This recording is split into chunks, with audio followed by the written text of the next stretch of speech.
All right, welcome to this episode of KUDEN. Dai-Shihan Miller here from Warrior Concepts here in East Central Pennsylvania. Of course, you know that if you're a regular, and if not, well, there you go. So let's continue this discussion that we've been having over the last, I don't know, 2 episodes, I think, and yeah, I think so. Obviously, not the same discussion, just coming at it from a different perspective and hopefully adding some layers that will help with even more clarity. All right. But let's start this off by posing a question. Okay. Have you ever noticed that some people always seem to have more options? I don't just mean in the dojo. I don't just mean in martial arts, self-defense, whatever, right? Um, work areas, life, whatever, right? A problem appears, a conflict starts, something unexpected happens, right? And while one person feels trapped, another one seems to just kind of effortlessly, right, find a way forward, right? Just seems to just happen, right? And while a lot of people can write this off to luck or I don't know, they were born with a silver spoon in their mouth or whatever, right? Um,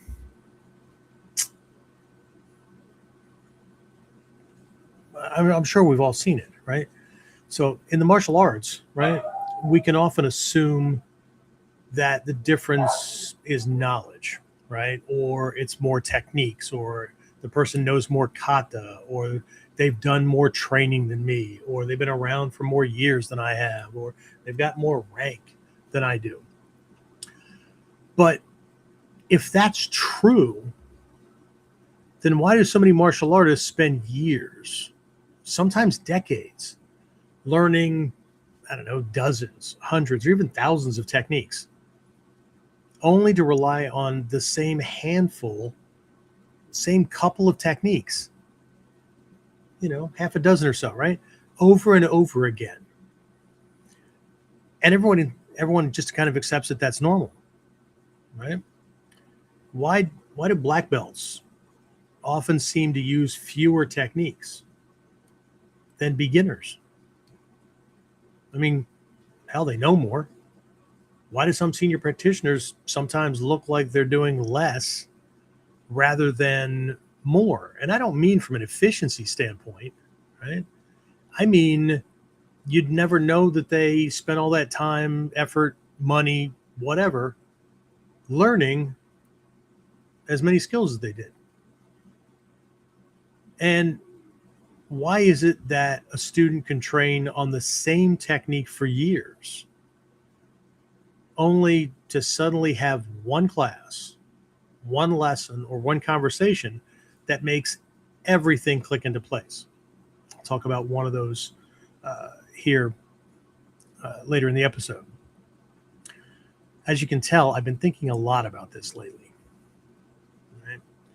Especially, like I said, after a recent masterclass where a student told me that the lesson helped connect a whole bunch of dots for him. Not because he learned new techniques, not because we were working on new techniques, not because he discovered some secret variation, right, that I just happened to demonstrate that night, right? But because he finally understood what he was supposed to be seeing, right? And that got me thinking about what Hatsumi Sensei used to say, that students are always asking for new techniques, but they haven't yet gone deeply enough into the ones they already have. And at first that sounds strange, right? I mean, surely more techniques are better than fewer techniques, right? I mean, well, I want to challenge that assumption tonight during this episode. Because the real reason many people feel stuck in their training may have very little to do with a lack of information and everything to do with what they're able to see, right? What they're able to pick up on, right? So let's get through the intro video here. and I'll see you on the other side. So, the big question is this: how are self-defense and success-minded people like us, concerned citizens worried about protecting ourselves, our loved ones, and the things we care about from the monsters we know exist in the world? How do we train in a way that gives us the skills, knowledge, and understanding we need without becoming paranoid fighters or killers ourselves, and yet still allows us to be the hero protector the world needs us to be? That's the question, and this podcast will give you the answers. My name is Jeffrey Miller, and welcome to KUDEN Radio, real training for real people in a real world. All right, we are back and officially starting episode 312. For those of you keeping track, Dai-Shihan Miller here from Warrior Concepts, joined in the wings by Sensei Alexander, who is my ninja assassin lurking in the corners, keeping track on things, making sure that things are working right, and making sure that one of my jackwagons trying to hijack the the technology in the episode. All right, so before we jump into things, James, who's on? Who's already checked in? Ta-da! See, look, he's there. If you're listening in on the audio only, half of what I say at the very beginning makes no sense. So join us on YouTube. You'll get a chance to see all the goofiness. Anyway. So far, it's Alan, Maury, Kyle, and Alyssa have checked in. Cool. All right. Welcome, everybody. I'm sure the numbers will keep picking up. There's more than just that on. So Right. Sign in, folks. Let us know where you're signing in from. You know, we'd like to know where in the world our Waldos are. If anybody's old enough to remember that. James, do you remember where's Waldo? I do. All right. Well, we'll stop talking about Waldo, just in case we offend somebody. It's 2026. Anyway, all right. So let me bring up my notes here. Make sure I stay on track because I've got a lot to cover. All right. So again, as always, before we get started, do me a favor, right? Drop a comment below. Let me know where you're joining us from. One of my favorite parts of doing this show is seeing how far these conversations travel and where people are tuning in from around the world. Right? I know I get people in from Australia, New Zealand, sometimes from Macau, Canada, UK. We have anybody from, we have somebody from South America too, don't we? Somebody signs in from Ecuador. Mm-hmm. Ecuador. There you go. Ecuador. Right? So the corners of the planet, if the planet can have corners, according to the flat earthers. Anyway, now don't be. I saw a post not too long ago. Apparently, there was this flat earther conference, and a bunch of people were leaving comments, knocking them, and somebody from this group posted, stop, all the negativity and all this stuff, right? People fly from all over this planet to come to this event, and like everybody just lost it. Okay. So, or fly from around the world or something like that, right? So anyway, 'tis what it is. Okay. So, again, where are you listening in from? At least today, right? You could be traveling, right? So also, if you're finding value in these conversations, right, please do me a favor, hit the like bell or the like button, whatever the hell it is on these different places, right? Subscribe if you haven't already. We've got a couple of places over on the website at onlineninjaacademy.com for the KUDEN podcast and for the Whiteboard Wednesday, where people can get on subscriber lists. And that way they get secondary heads up just in case these platforms glitch and you miss a notification. We had something like that a couple of weeks ago, didn't we? A couple of people saying they weren't getting things they weren't being notified, and Right. who knows, right? Who knows? I have no control over Facebook. I have no control over Instagram or YouTube or whatever. So anyway, the point is these simple actions help these lessons reach people who need them, All right. So now today's topic is actually a continuation of a conversation we've been having for several weeks, right? If you've been following, you know that. If you've been catching up on recordings, you know that, right? After you're finished with this episode, you'll know it even better, right? So if you've been following the Whiteboard Wednesday lessons, right, the recent master classes and the last few KUDEN episodes, you've probably noticed a theme emerging. Maybe, right? We've talked about things like why students stop progressing, right? Why instructors don't teach the way students think, right? From a couple of different directions. What else? Why techniques have to earn their place within a curriculum, especially if your focus is truly on self-protection, right? What else? Why certain questions matter more than others, right? And recently, during our discussion on Yakuwaza, right, the wrist reversals, controls, locks, whatever, right, we explored something that generated a lot of discussion. Okay, and interestingly enough, the discussion was not generally wrapped around how do you do the technique, right? How do you do any given gyakute or wrist lock, right? Omote gyaku, hon gyaku, whatever, right? But they were more wrapped around why should we even bother learning it, right? What problem does it solve, right? Other than causing pain to somebody or whatever, which is subjective, right? I've held for a long time that pain compliance is risky, right? But got to start somewhere, right? But again, what problem does it solve?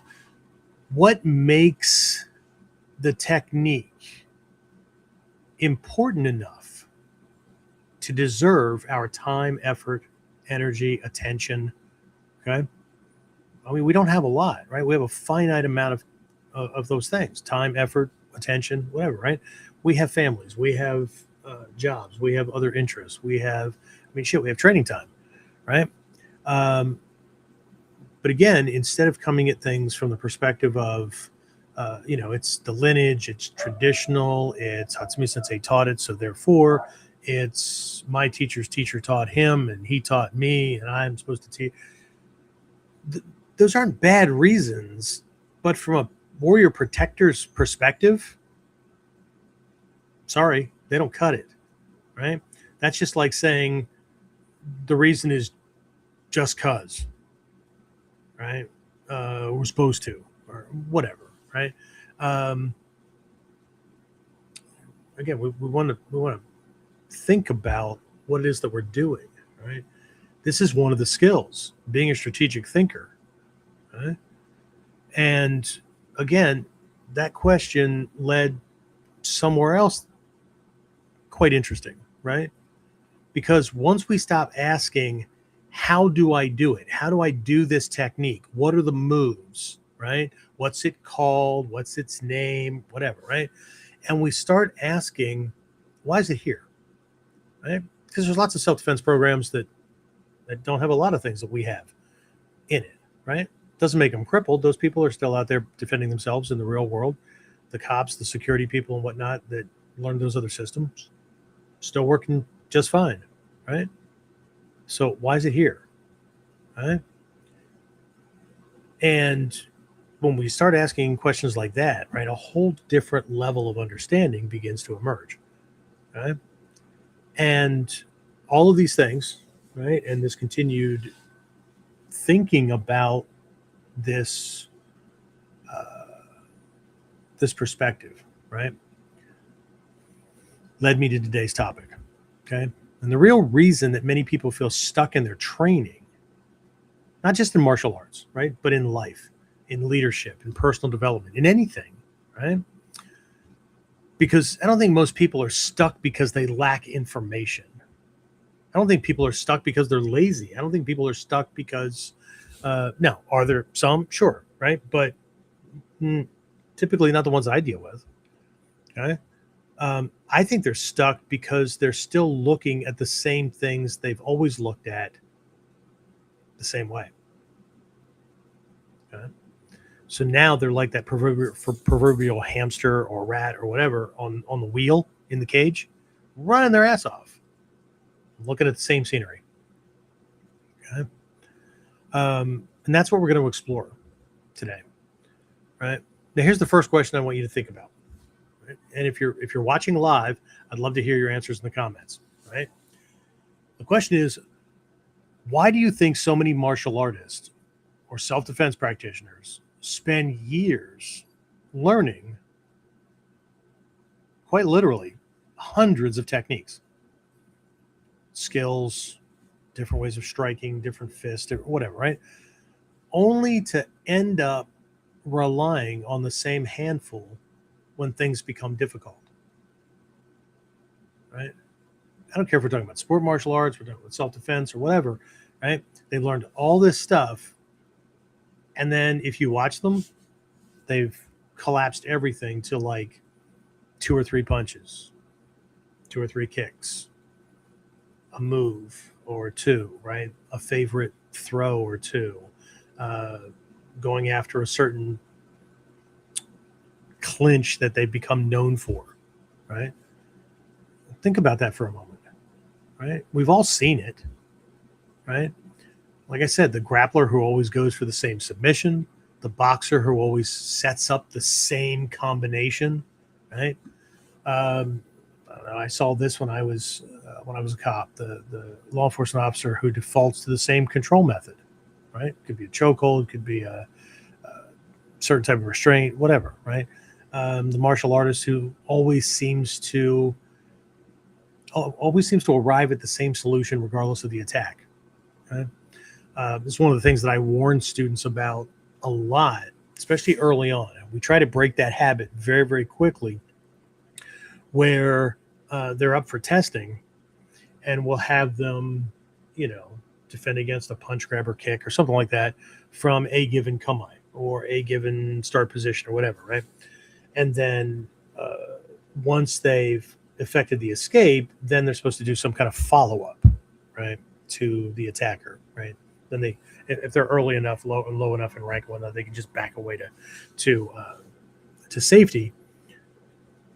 And so the kamae is always different, the attack's always different, the evasion direction might be different, but then they always do the same follow-up. It's always lateral shin kick to the gut, or it's always a kick to the leg, or wait, okay, why? Now, I forgive people early on in their training because either they don't know a whole lot or stress is in the way and they're kind of fixating, or they fall for the trap of only practicing that which is comfortable, that which they can do easily, and or favorites, right? So here's my thing, right? If more techniques automatically created more capability, shouldn't the most experienced practitioners use the widest variety of responses? Yet that often isn't what we see. And I think the answer to that question may reveal why so many people eventually get stuck. Okay? Let's explore that. But before we do, James, anyone else check in? Any questions or comments before we do another deep dive on a Monday evening or whatever day or time it is somebody's listening to the recording? Just from Alan, he said because they may feel that they have mastered and or perfected those moves or techniques. Also, they feel confident with those only. Okay. And what do I say in the dojo? Besides, not my fault. He's going to default to that one because I say that a lot. Not my fault. Okay. But what do I call people who keep doing things the same way all the time? One-hit wonders. Right? Doesn't make them bad at those things. This is not about skill proficiency with those skills. Over the last bunch of lessons, KUDENs, dojo classes, the virtuals, Whiteboard Wednesdays. This has never been about how good or not somebody is with a given technique. It's their capabilities. And what I'm really pointing at is if somebody's capabilities are so narrow that the attack or the fight always has to be the same way, then they've turned themselves into a hammer, because every problem has to be a nail. And if it's not a nail, they're going to treat it like it's a nail. Right?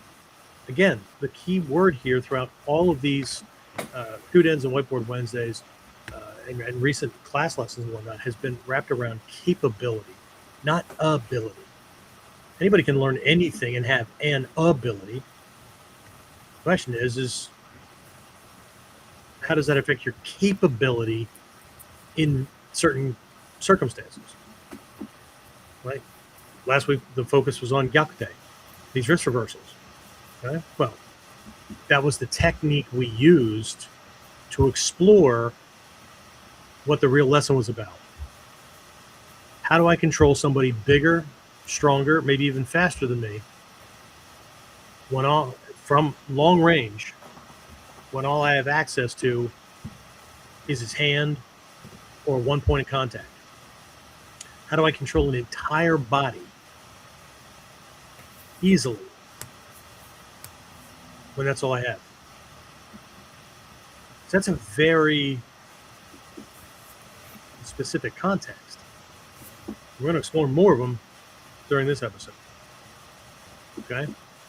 But again, I think the real reason that people end up feeling stuck is, and I've come to this realization over the years, right, is that most students think advancement looks like accumulation. Or, and everybody, I'm waiting for the comments either tonight or on the recording later, where somebody reminds me that, well, even Bruce Lee said, you learn everything and then you keep what's useful and throw away the rest. My question is, Bruce Lee ever have a gun held to his head or a knife held to his back or up against his throat? Was he ever in a, was he ever tackled to the ground or whatever? Or did all of his fights pretty much look the same? I'm not knocking Bruce Lee. I'm not enamored or whatever, but I respect the skill and the ability, and he contributed a lot to the martial arts world. So it's not about those things before somebody takes that twist and makes it something else, right? Because ego likes to grab a hold of quotes that justify its position, so it can say "see," or studies, or statistics, or whatever, right? James, we have this conversation on a regular basis where people are hiding, or they're holding up a study that proves their point, and that study's been debunked half a dozen times or more by other ones. But once something's up on the internet, not only is it there forever, but it still must be true. So anyway, right? But I think things are still wrapped around the. I learn all these things, I accumulate them, but then I run into a time and effort problem. How do I practice everything? So, to Alan's point, right? Maybe those are the only things that they feel like they're good with, and that's fine, right? But maybe also they gravitated to something that looked cool, and it became a favorite, right? Lots of reasons, right? But there's still this idea of accumulation, right? That they think that mastery or advanced means they have more techniques, more kata, more forms, more drills, more information. And to be fair, that does make sense, right? because that's exactly what training looks like from the outside, right? From the outside looking in, you start with a handful of techniques, and then a few more, and then a few more, right? Each grouping gets you a certain belt color, right? And then you get another grouping, and then, right? But a few more eventually adds up to what? You have binders, you have notebooks, you have videos, you have seminar notes, you have years of accumulated material. I do, right? But here's the interesting thing. If the game were all about accumulation, then again, those people that have more of all this stuff should be able to handle a wider variety of situations, I think. And again, like I said, I have binders, I have all this stuff, right? Because it's just the nature of things. The longer you're around, the more you're going to learn. But my contention has always been, what can you do with what you've learned? Okay? So you get all this stuff, right? So naturally, again, from the outside, it appears that progress is measured by how much you've collected. And to be sure, right? I don't know about you guys, but I've been in martial arts like that, where that's exactly how things were measured. Right? The problem is that this explanation doesn't hold up very well when we examine reality. A lot of you that know me and train with me on a regular basis, one of the things I say often is that's not how reality works. Okay? And not my version of reality, right? I'll cut this off quickly, right? I don't get into conversations with people who initiate with this whole idea of personal or what is it, individual reality or personal reality, right? What might be true for you, not true for me, whatever, that kind of thing, right? I'm not saying there aren't certain things like that, but those things are called perspective. Those things are called opinions, okay? And while perception is reality, it's not what we're talking about, okay? Because a bullet or a knife blade doesn't bend to somebody's perception of reality. Right? So, anyway, we've all met people who know a tremendous amount and can't apply much of it. Right? You know anybody that you've had to do a double take and what? You sure you have a degree in that? You sure you did XYZ? Right? But we've also met people who seem to know very little, but are extraordinarily effective. And that's a clue. Okay? Years ago, Hatsumi Sensei said something that completely contradicts the accumulation model. And I've been mentioning this quite a bit, but it bears repeating, if not as a reminder to those of you who have heard it before, but just to make sure that folks who are new to the episode or new to the podcast, right, don't miss the memo. Okay. He said that students are always asking for new techniques, but they haven't yet gone deeply enough into the ones they already have. Right? At one point, he remarked that he could write an entire book on a single technique, on a single kata. And he wasn't talking about a pamphlet. He was indicating something thick. He actually did this with his hands and fingers, right? So I know those of you on audio only, you can't see it, but I'm not holding anything, but it'd be like holding a very, very, very thick book, right? A tome, right? Now think about that, right? How is that possible? How can one technique contain an entire book's worth of information, right? But again, you know, he used to say students were always asking for new techniques, always wanting the next kata, the next scroll, the next secret, the next answer. And he would often point out that they hadn't yet gone deeply enough into the techniques they already had. Now, he was much more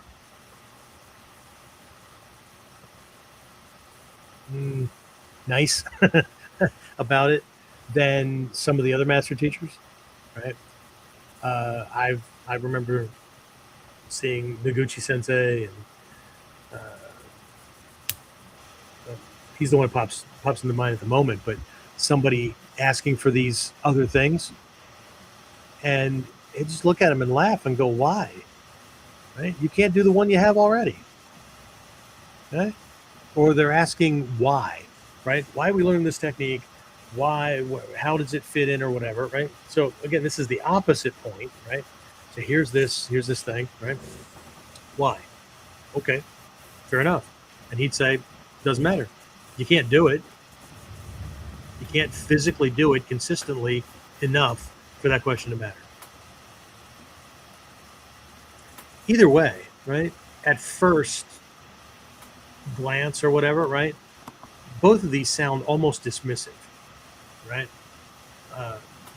Again, after all, if there are more techniques available, shouldn't we learn them? Okay. Back in the mid to late 80s, once people found out that there actually were kata in Bujinkan Ninjutsu, because before that we were told there are no kata, only principles. Because they were trying to take all these martial artists and self-defense people who came from these realms where these things were sacred and get our heads off of them. Because ninjutsu and Budo is principle based. Way too many damn variations to be trying to memorize stenciled answers, right? But again, there are all these kata, there are all these techniques. Shouldn't we learn them? Wouldn't more techniques make us better, right?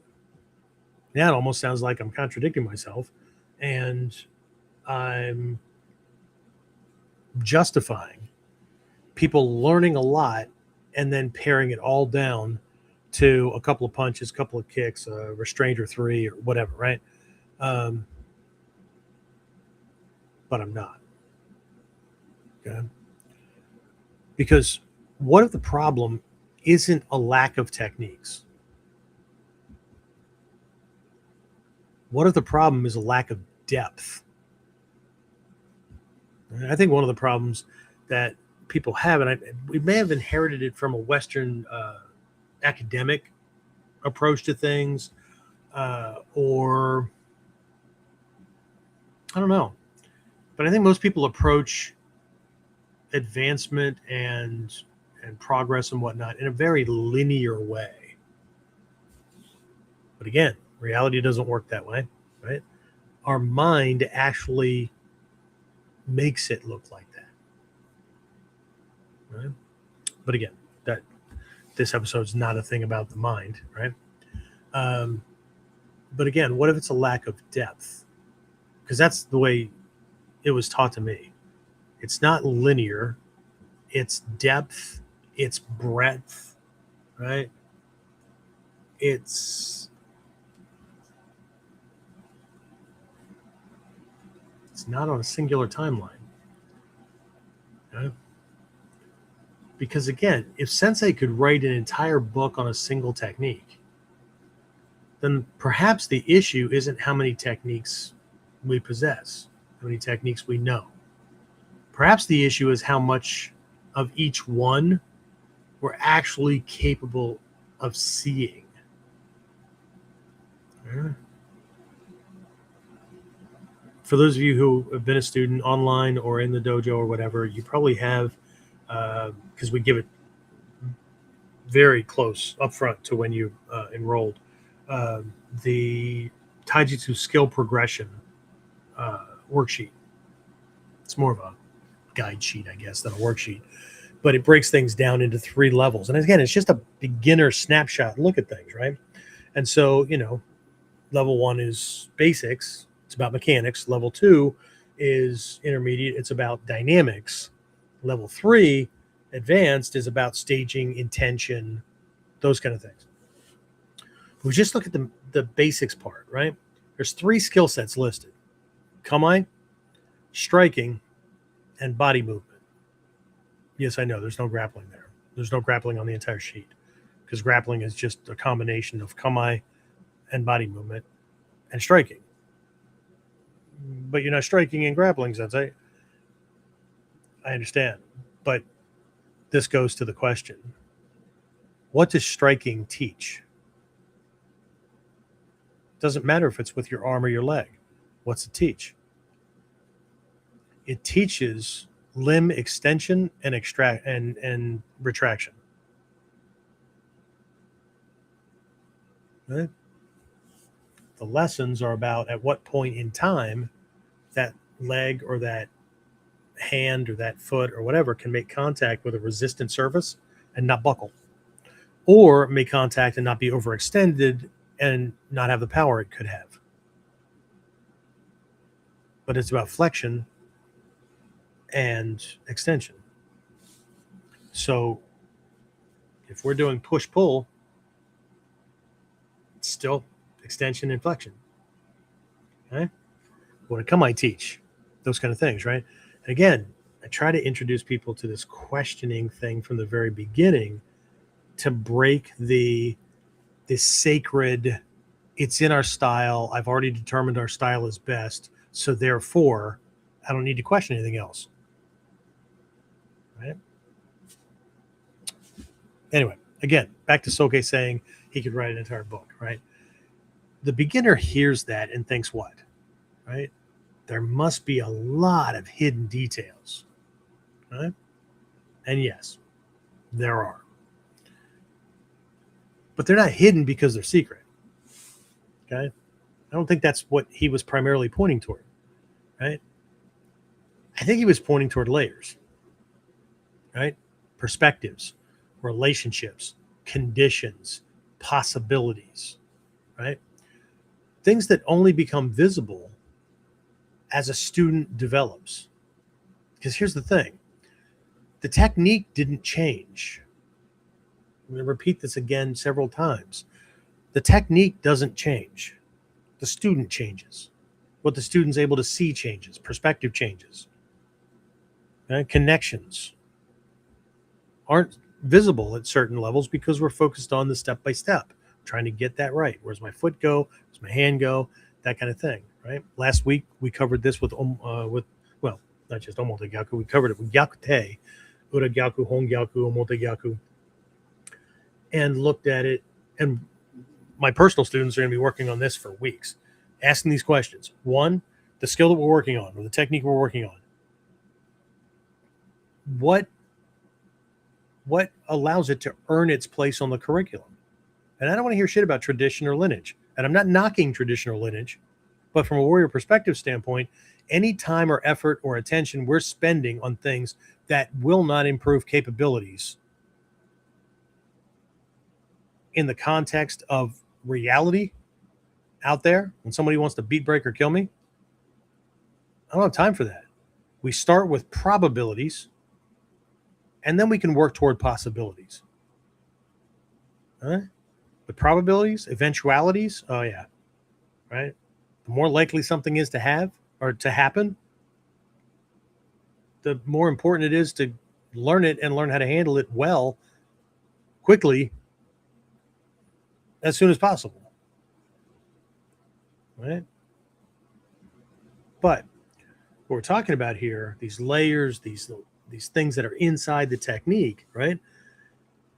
These are things that only become visible, right, as the student develops, given that they're working a certain process. Because if they're still looking at the obvious, superficial, surface level kind of things, it's always going to look the same. Okay? It's one way to get stuck, right? But if the student changes, if their perspective changes, if what they're able to see changes, right? If what they're able to recognize changes, then everything changes. Okay. And that brings us to why or what may be the central idea, right? The core premise of this episode. And that is that the art doesn't change. The techniques don't change. But sensei, there are henka, there are variations. And the reason they exist, and the reason we can understand them, and the reason we can create them, because way too many people run amok with henka, and way too many people use henka variations as excuses for not being able to do the actual technique correctly. So they have no choice. But what they do isn't necessarily a variation. Don't confuse. I was going this route and then I went over here, right? If the principles don't remain the same, if the agenda and the kotsu, the essential nature of the technique, what it does strategically, tactically to the attacker, that doesn't stay the same. If we're off doing something else, it's not a henka. It's something else. A henka is a henka because it maintains the same kotsu, the same essential nature, and that's why it keeps the same name, right? It's koku henka, it's moguri dori henka. It's, if we're doing something else, we're doing something else. Okay. But again, the art doesn't change. Everybody wants to change it from modern, right? Modern ninjutsu, whatever. No. Modern applications of ninjutsu and its core principles. Right? Well, people don't fight that way. Sucks to be them. Right? The art doesn't change. The techniques don't change. We do. What we're able to see changes. And what we're able to see determines what options we believe we have available. This is not a ninjutsu thing. This is not a Budo thing. This is neuropsychology. What we're able to see determines what options we believe we have available. And those options influence our decisions. And those decisions determine our actions. Okay? Notice how this connects to a lesson I've been repeating again and again and again, right? Over and over again. Perception, decision, action. Was it last week or was it the week? I think it was the week before, Whiteboard Wednesday. The focus was on controlling his options, minimizing his options. Okay, and we were using Ichimonji, Seigan, to do that. And we were only focusing on the lead arm. Because the Bansen Shukai, which quotes often from Sun Tzu's Art of War, hence Sun Tzu's Art of War, right? And everything else that we're doing. The scrolls, multiple lineages point out that we're supposed to reduce his options to 3 or less in any given moment. And in any given moment, we should have 3 or more options available to us. Ladies and gentlemen, that's way, way more advanced than just memorizing techniques. It has nothing to do with techniques. It has to do with understanding techniques, what we can do with the techniques, and knowing which technique to apply when to do that. Right? But again, perception, decisions, action. And most people think that chain applies only to the attacker, right? Like I said, it's not, right? But I get it, right? The attacker sees something, he interprets it, right? He sees options, he decides, he acts. But that's not true. It's not just about the attacker. That's how all human beings operate, including us. Unless you're from Alpha Centauri and you're an alien and you're not really a human and you've got other abilities that are not those, then I don't know that I can help you, because this is all based on the human experience. Okay?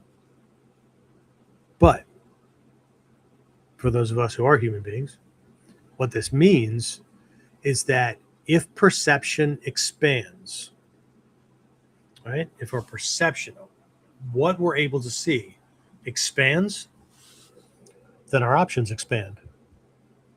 And if options expand, decisions improve.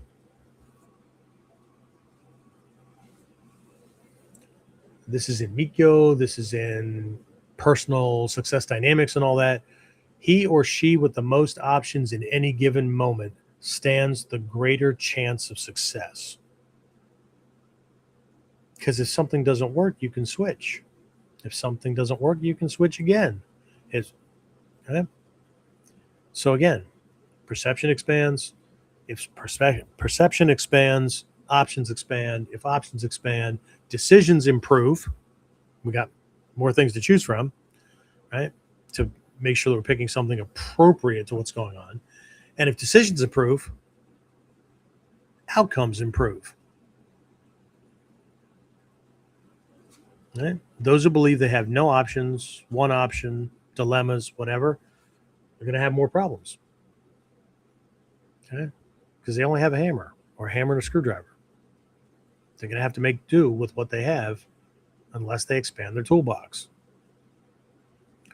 Okay? The interesting thing is that many people try to improve outcomes by collecting more answers. We discussed that last episode. It's not wrong. It's just the beginner's approach. Okay? But instead of stacking on answers, what they often need instead is a better way of seeing, additional perspectives, those kind of things, right? And I think that's where people become stuck, right? Not because they're missing techniques, not because they're missing information. I mean, from the outside in, from a beginner's perspective, well, these kata, but shit, 70% of them start exactly the same way. Starts to pretty much look like it's all the same. If I do one and two, and then I can, just do whatever I want at the end. I mean, that's what Soke does. That's not what Soke does. Okay. Anyway, it's not because they're missing techniques, not because they're missing information, right? But because they're still trying to solve today's problems with yesterday's way of seeing. One of my teachers, a long time ago, said that a lot of people's problems come about because the 6-year-old is still driving the bus.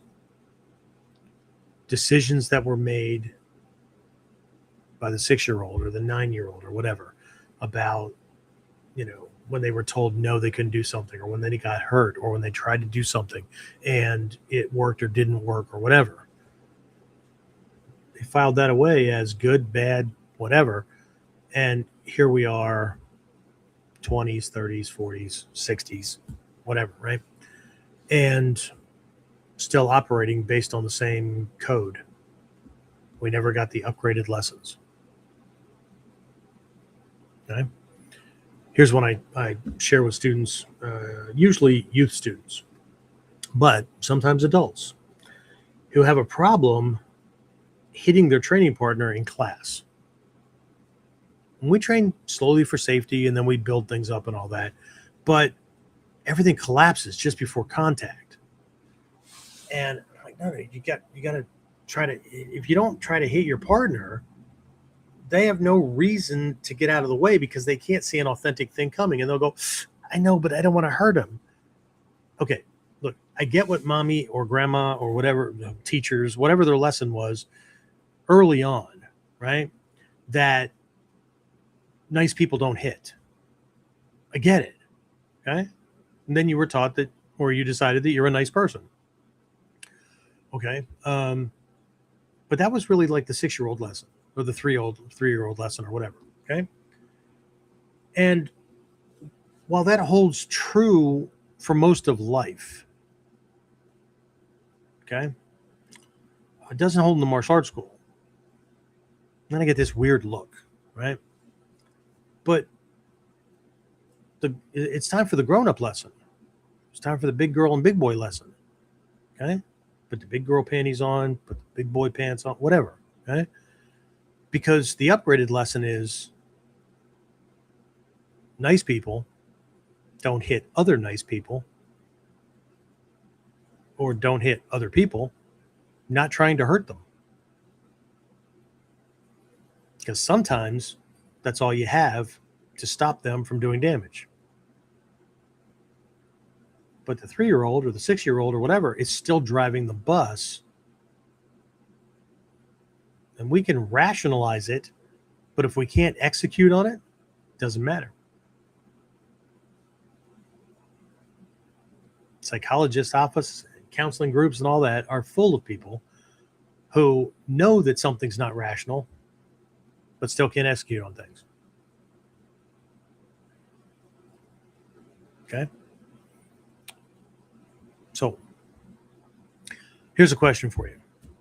Have you ever had a lesson, a seminar, class, or conversation where something you've already been practicing for some time, weeks, months, years, whatever, suddenly made sense in a completely different way? Huh? If so, tell us in the comments, right? What changed? What was the technique or your understanding of it? Huh?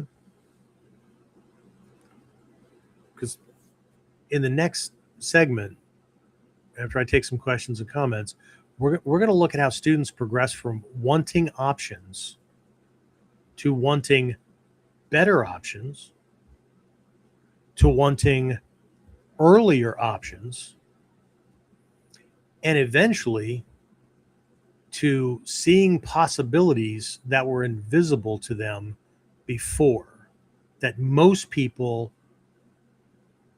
don't even know are happening. Okay. And I think that's where the real journey begins. Okay? But before that, James, anybody pop anything in there? Questions, comments, complaints? Anybody phone their Z keypad button and all you see is like snoring? No? Not yet. Kyle said there are only so many techniques someone can memorize and have at hand. Number of techniques are limited for use under pressure. When the focus is on principle being applied, it can manifest in multiple techniques without needing to memorize all the techniques. See, and that's where things come down to it, right? It's what the hell are the techniques? If the techniques are training guides, if the techniques are examples of principles being applied and possible outcomes, everything changes. But if we're seeing techniques as these sacred things, well, then we have a problem. Because it is true that ultimately there's only so many things we can do with a human body, to a human body. Okay? But how would we know? How would we know what works, doesn't work against different sizes or whatever? Because the kata were written down, right? And then there's a whole bunch of assumptions and implications in there, right? Because if that's where we're focusing, right? And this, the stuff the approach I'm taking mirrors the Shuhari framework from ancient Japan, right? Copy or preserve, right? Break, and then transcend, where you start with a fixed pattern. You must be able to duplicate the technique the way your teacher can. You have to be able to copy the teacher. Until you can do that, not allowed to do anything else. That's the traditional Japanese method, and it's the way a lot of martial arts still do things. Cool. Makes sense. I have to learn the model so I can learn from the model, right? the delivery truck with the furniture I bought has to show up at my house before I can put the damn furniture in my house and sit on it. Otherwise, I'm waiting for the Amazon guy to show up, or I'm waiting for the delivery truck or whatever. Okay? But one of the reasons why I'm steering around that for a good series, I mean, for those of you who've been following for a long time, there was a good section of episodes. James, you remember this, right? Where I referred to Shuhari and some of these traditional frameworks quite a bit. Shoden, Chuden, Okuden, those kind of things. But eventually they start falling on deaf ears. Not because people don't want to hear it. It's because we're naturally wired to tune out things that we've already heard, because we think by hearing it or seeing it, then we know it. But just because we can repeat or recite items on a list, it's kind of like the Kihonapo. Just because we can recite items on a list or we can do the shapes, doesn't mean we understand them. The last trip to Japan bore that out. Nagato sensei and Noguchi sensei and Shrei sensei still talking about, still exploring the Kihonapo because there's so much in there. And most people look at it and go, what the hell are you talking about? I start in this position and I do this and I do that and I whack his ass and it's all over. How can you be around that long and still not know everything there is to know about this 4-move pattern? Somebody's seeing something that somebody else is not. Yeah. Anyway, but I won't be mentioning Shuhari again for a while, because I want folks to, those who needed it, need to know that, like, I haven't stepped off the path. But sometimes we have to describe things differently to wake or shake people awake, because different gets our attention. Right? We have a area in our brain just behind the ear, near the mastoid process, on both sides of the brain. It's called Broca's region. Broca's region has one purpose that I know of. It filters out 99% of the stuff that we see, hear, and experience every day, that we see, hear, and experience every day. Because our brains are wired for survival, Broca's region filters out the redundant, or what we perceive as to being the normal, or I get that. So we don't have to we don't need all the bandwidth to keep processing things, right? And by doing that, then the amygdala, our early warning system, can not have all this cloud and mist and shit in front of it that allows it to see when something new, different, or important pops up as quickly as possible. Okay. I know I have weird hobbies.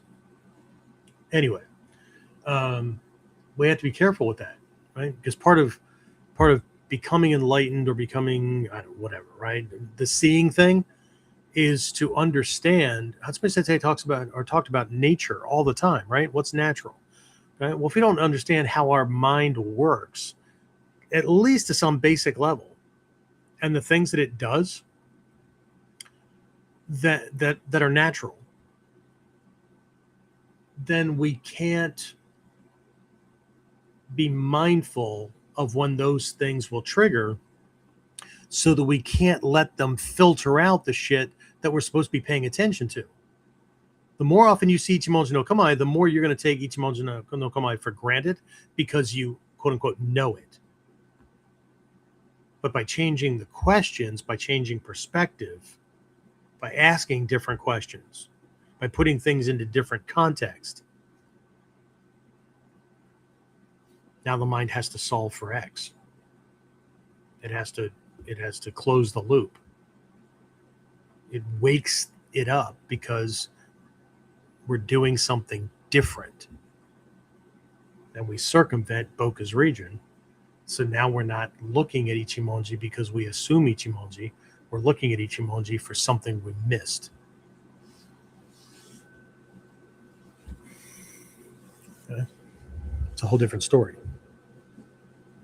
It produces a whole different outcome.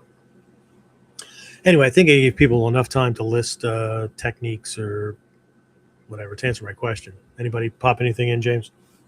Or they just, we lowered the bar and they're just on the ride enjoying themselves. Chris Picken just dropped in. I'll use Omotagyaku as the example. As a beginner, you learn to paint by color steps, but when you start to understand the principles like Kazushi, that changes your understanding of Omotagyaku. Yeah.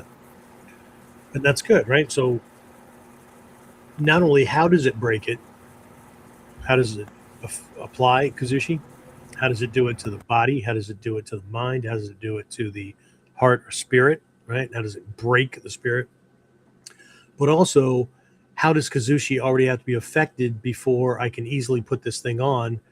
How does it have to be affected so that when I put it on, any attempt on his part to resist, to counter, or whatever, just makes the lock worse? Okay? Because I promise you, if their balance isn't significantly broken in the right ways, you're not getting no Multigyaku on, or any of them, right? If we move in the wrong direction once we have it, and we break their balance in the wrong direction, and they step and correct, we're right back into, we lost it, right? So the models teach all of these things, not just what to do and where to step, but there's a question that lies behind that. Because the models were created by people that were freaking brilliant at these things. Not just a step-by-step, hey, let's try this. We'll call it an art. I'll assign myself as the grandmaster. Okay? They did this shit on a regular basis and then broke it down into, okay, here's a model that covers these things. So why am I stepping this way? What kind of an alignment between his hand and his far side shoulder does that create? Not just how I'm twisting the wrist, but that's an aspect too, right? Because I've had upwards of 5 different locks applied to my wrist with an Omotagyaku. We start people off with 3. Now, the other 2 were add-ons once those 3 were taken care of, but you can do it with 1, you can do it with 2, right? But what does that do? What does that require for that to be successful? Right? In the Gyokoryu, the Kyonappo is not a list like most people think, right? The Kyonappo is, what is it? 10, 20, 26 techniques done left and right side. So we've got the the Sanden Kamai, so therefore Sanden Gata, right? Ichimoji no Kamai, Ichimoji no Kata, Hicho no Kamai, Hicho no Kata, that kind of thing, right? But the Torite Kihon, the hand escapes, they're not the same as the modern hybrid version where there's 5 techniques, right? Leading from Omote Gyaku to Ura Gyaku to Mushadori's last in this particular series, right? Ganseki Nage, which used to alternate between Ganseki and Musodori. Things have changed over the years. But anyway, now when there's like the first 5 techniques are different ways to do Omote Gyaku. So anyway, cool. All right. So people have had breakthroughs. I know you've had breakthroughs. You just had that moment that's like, shit, wow, got it. How'd I miss that all, how many years? So anyway, let me get back over here to my notes and we'll just keep on going. All right. So let's go back to the question that we ended with, right? What if the reason you feel stuck isn't because you need more techniques? Okay? What if it's because you're still looking for the same things you were looking for when you first started training? Where's my foot go? How do I twist the hand? Whatever. Okay. So that may sound strange at first, but bear with me. I'm old. Right? Uh, when most people begin training, right, they're looking for answers.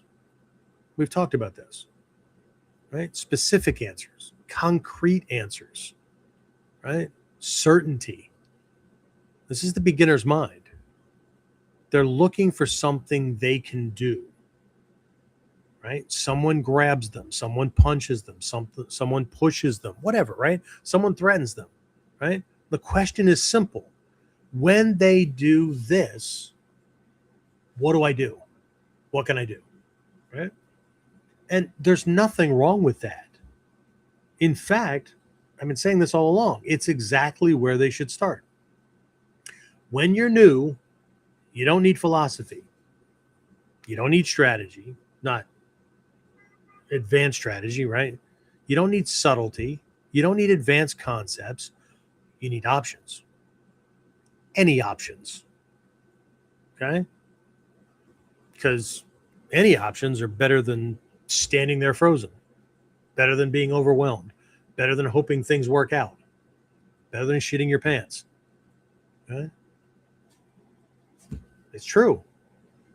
Right? And this is where I think many people misunderstand the developmental process. This is what we've been talking about for a couple of weeks. Right?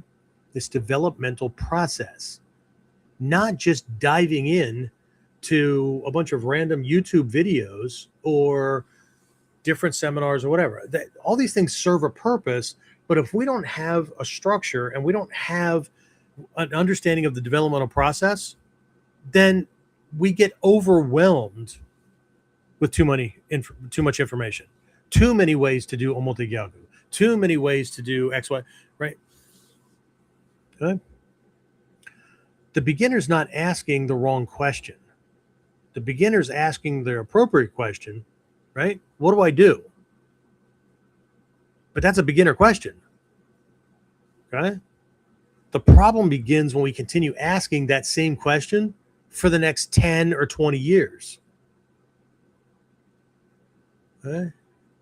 Because eventually we either get bored or we feel stuck or everything looks the same, or another question appears. Right? A student learns how to evade, right? Learns how to strike, learns how to escape basic grabs, learns a handful of techniques. And then if they're working the process or they're being guided through the process, either the student begins asking or the teacher pre-frames a question that says, what if? Right? We talked about this during the last episode. But last episode, everything about this led to abilities in the early dawn levels, as I teach it, right? And strategic control and influence. I'm going to do something different during this one. I'm going to take a look at pockets of time where the student focuses on specific strategy, techniques that go along with that, right? And what it does, what it's teaching them how to do. Because I mentioned something in the last episode about what I expect for a student for Nidan, right? But today, this episode should explain how they get there. And not just because they got a whole bunch of belt ranks and eventually they got promoted to Nidan. Because again, I know everybody's learning how to do things. They're learning abilities. They're gaining abilities. But my focus is on what? Capabilities, right? So if they're supposed to be capable of handling The average attacker, not a killer, not a martial arts master, not an armed person, not multiple attackers or whatever. Average attacker on the street in today's world, throwing whatever the hell he wants. And my NEDON candidate is expected to know how to deal with that person based on what they're doing and stringing their fundamentals together. The student stringing their fundamentals together in a logical flow, in a logical chain that matches what he's doing. Not falling back on any other fight system, any other whatever, right? They can do it taijutsu alone. If that's the litmus test, if that's what they're supposed to be able to do, how do they get those abilities? Well, they learn a bunch of techniques. And what are those techniques teaching them how to do so it doesn't matter? My guys who just went to Japan learned a very important phrase. It doesn't matter. Not that it doesn't matter what we do, not that it doesn't matter what kama you pick or whatever.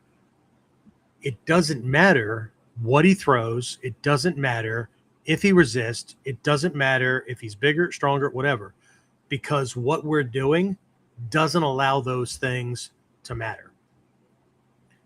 Doesn't allow those things to work for him. So, what do we have to learn so that it doesn't matter what that average attacker on the street throws?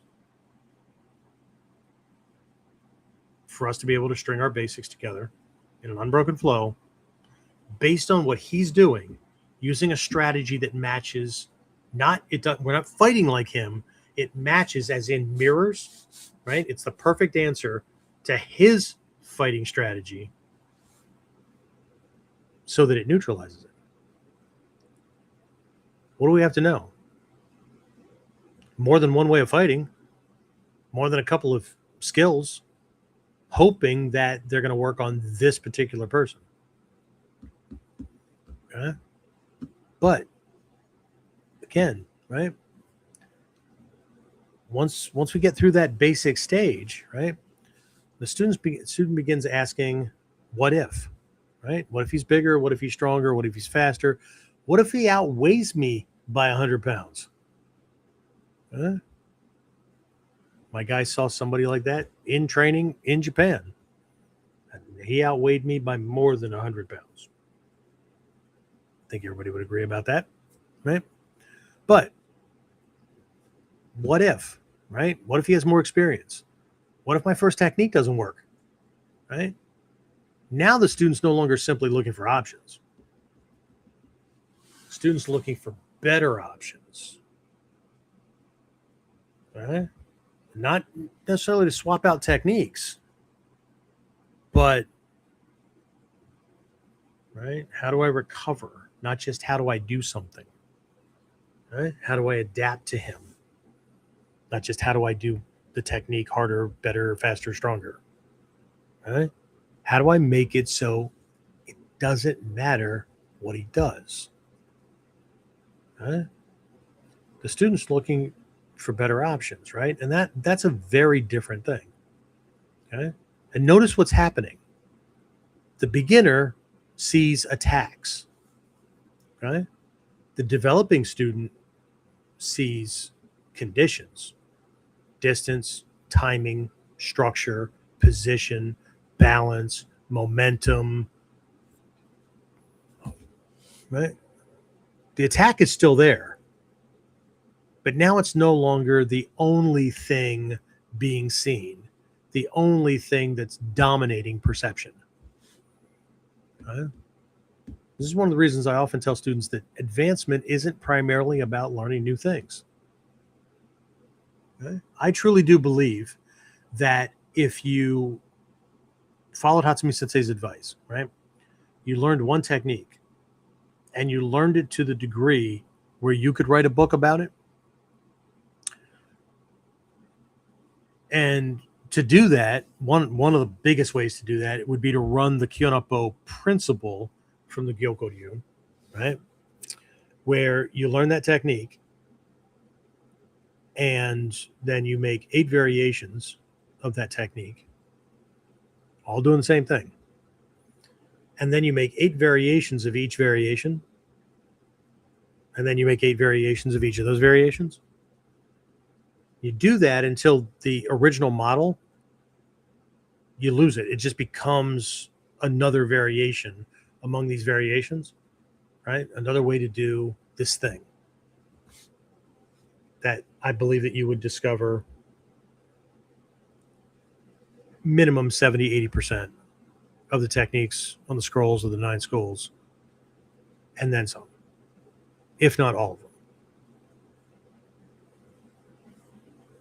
Okay. The cool thing is that somebody's already done a lot of the work up front. The uncool thing is that the way our mind works, it tends to fixate on things. Okay. So again, I'm going to say it again. Advancement isn't primarily about learning new things. Okay? It's about learning to notice things that were already there that we couldn't see. We didn't know were there. We didn't even know we were supposed to look at it. Okay? Because reality says the bigger attacker was always there. The stronger attacker was always there. The timing was always there. The distance was always there. Right? Well, I've never worked against a bigger attacker and stuff. So that doesn't mean that the technique, if we're seriously sitting down and thinking that a master, right, one of the founders or somebody that contributed along the way, right, that survived battlefields and back alleys and stuff like that, right? If we truly do believe that that's who put these systems together, that they would make a model, a kata, that couldn't stand or withstand the worst conditions, him being bigger, faster, stronger, him having weapons and all these things, right? And I understand how people can think that way because we've already talked, a couple episodes ago about the misunderstanding about the Shoden, Chuden, Okuden levels, that Shoden is beginner stuff and Chuden is intermediate stuff and Okuden is advanced stuff. But that's not what they are. Just because we give something to beginners doesn't make it a beginner technique. I was just showing this the other day we have a technique in mod 1 for our cross-side wrist grab. We kind of shift in this position, chop that arm off, move to kamae, that kind of thing, right? But people see that as the beginner technique. And then we move into our module 2 and we stretch this guy out long range so that we can feel when that strength and structure breaks, but he still has a hold of us, and it takes little to nothing to do the same move. We can do it one-handed, wrist bent, supposed to be weak, pop it right off, right?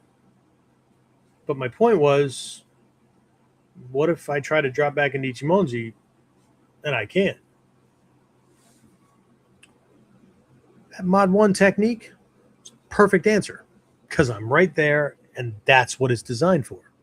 But if I see that as a beginner technique and it's beneath me, or once I graduated past that level and I stopped practicing that, if I can't remember it, if I can no longer do it, if I don't know when it's appropriate, doesn't freaking matter that I learned it. I mean, after all, I got the belt, right?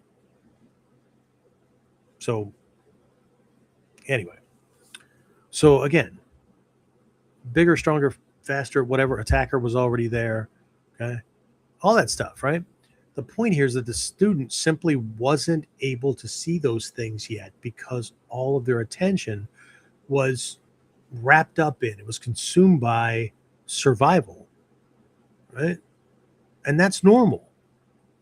That's okay. But it seems like in the martial arts, the expected path is that the advanced person can just do the kata faster and easier. Well, I freaking hope so. They've been doing it often enough. But if they can still only see the technique based on step-by-step movements, and then they throw that away and they're going to fight on their own based on intuition or whatever. I mean, it's just maybe it's only me. I know I've talked to other students that we've been in other martial arts. You know, the ones where there's a kata portion of class, and then there's a self-defense portion of class that doesn't look anything like the kata. And then there's a sparring portion of class that doesn't look anything like the other two. I felt like I was learning 3 different systems. But I thought the kata were supposed to be the examples. Supposed to be, you know, how things were done. And why do I need self-defense techniques if... And then shouldn't the sparring look like... Otherwise, the way I was raised in this art, it does. But anyway. But again, for the beginner, those things are normal, right? And then that transition of what if and all that, right? Okay. But the reality was those things were already there. Okay. I mean, think about the first time you were taught to evade a punch. I don't care in what kamae, right? You probably weren't thinking about manipulating timing, right? You weren't thinking about controlling his perception. You weren't thinking about stretching out structure. You were probably thinking, shit, I hope I don't get hit. And that's okay. That's where everybody starts, right? But eventually, survival creates enough space, enough bandwidth for awareness. We start to get more comfortable with things. There's a confidence in being able to do them. Mind relaxes a little bit more, right? So that allows some space, right, for awareness. And that awareness creates new questions. And I just recently had a student tell me, it was last week's masterclass, right? We were working on gyakute, right? Controlling the bigger, faster, stronger attacker from a distance, right? That class, that lesson connected a whole bunch of dots for him, okay? And not because he learned new techniques, right? He's in mod 3. He's already been through mod 2 where we have the gyakute, right?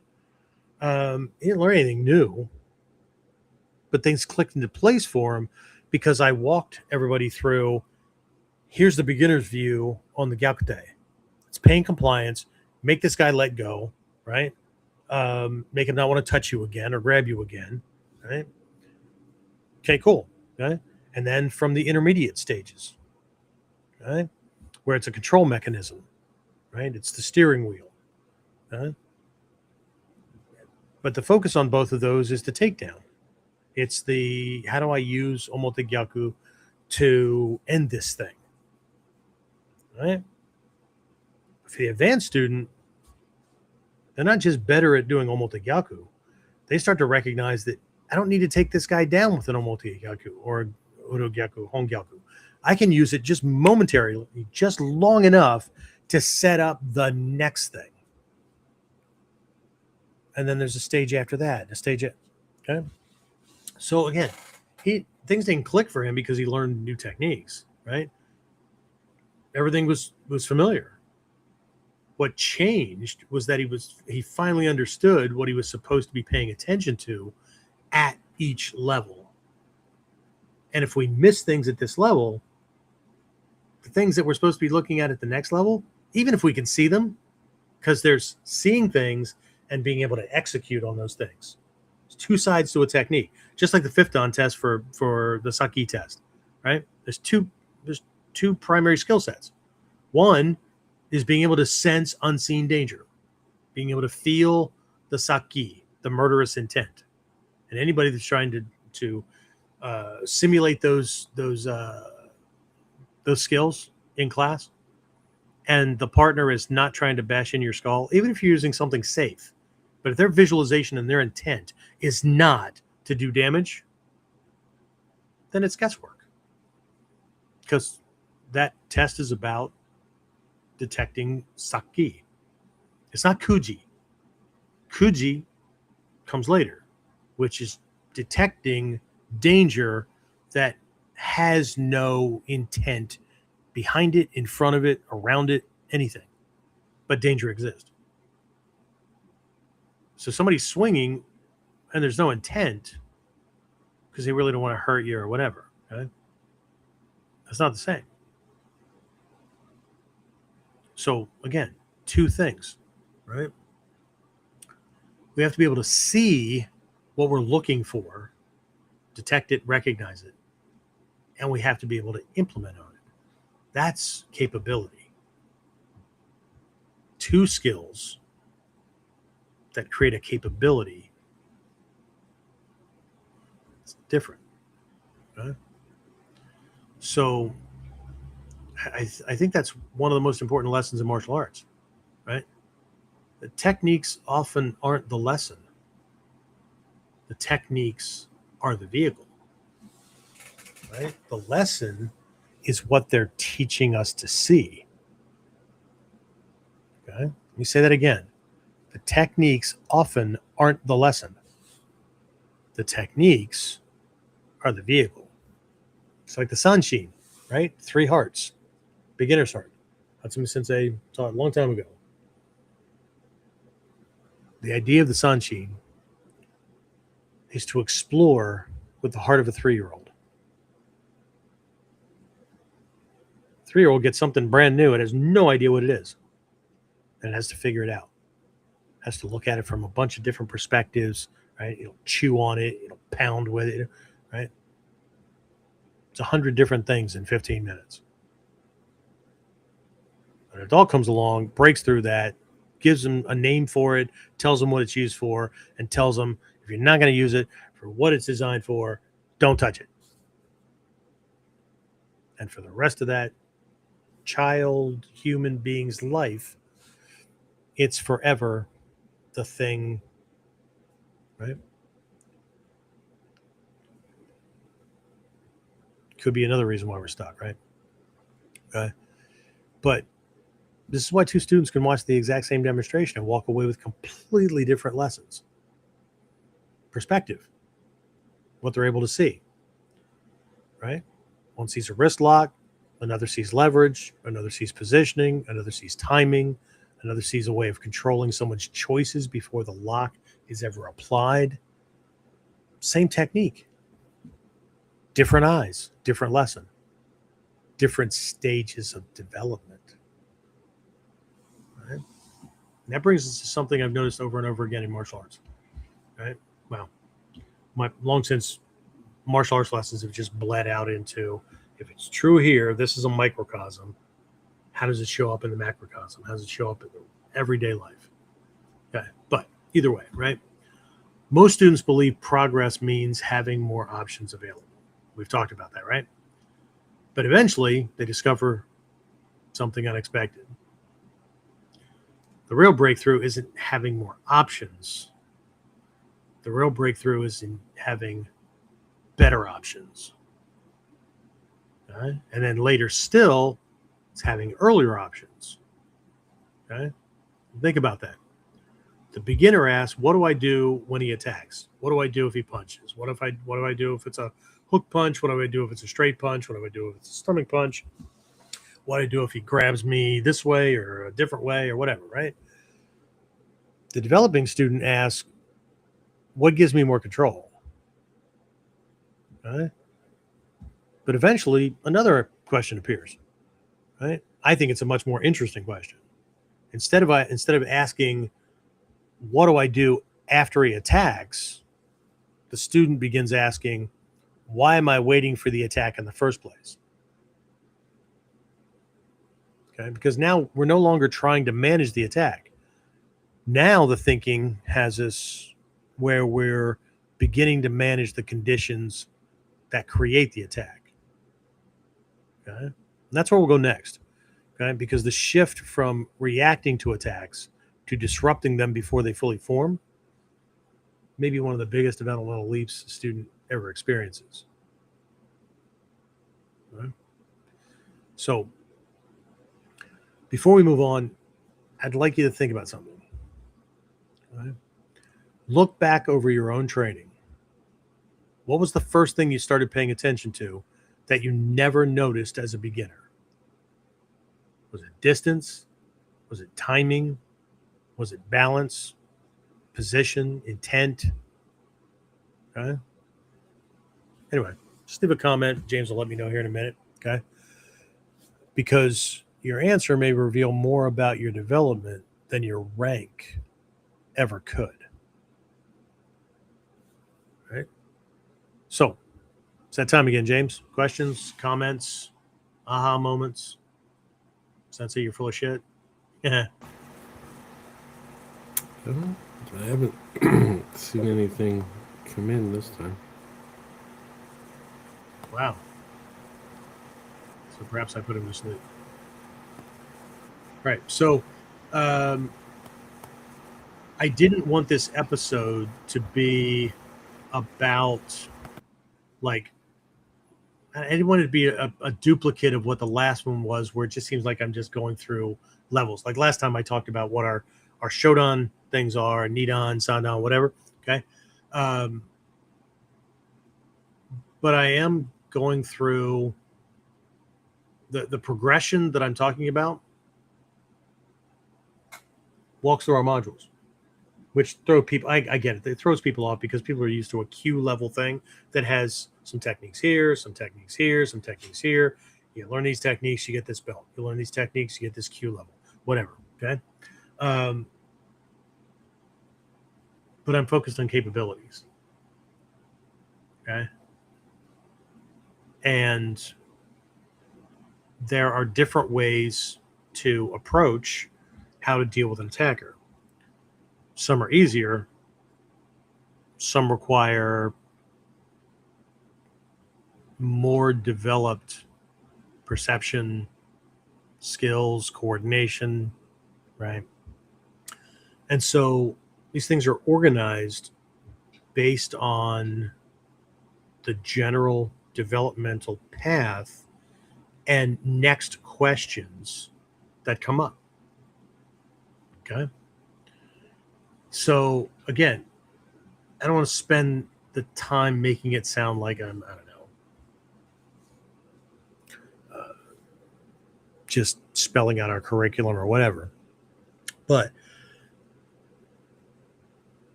just know that as we go through these, that's the path we're walking, right?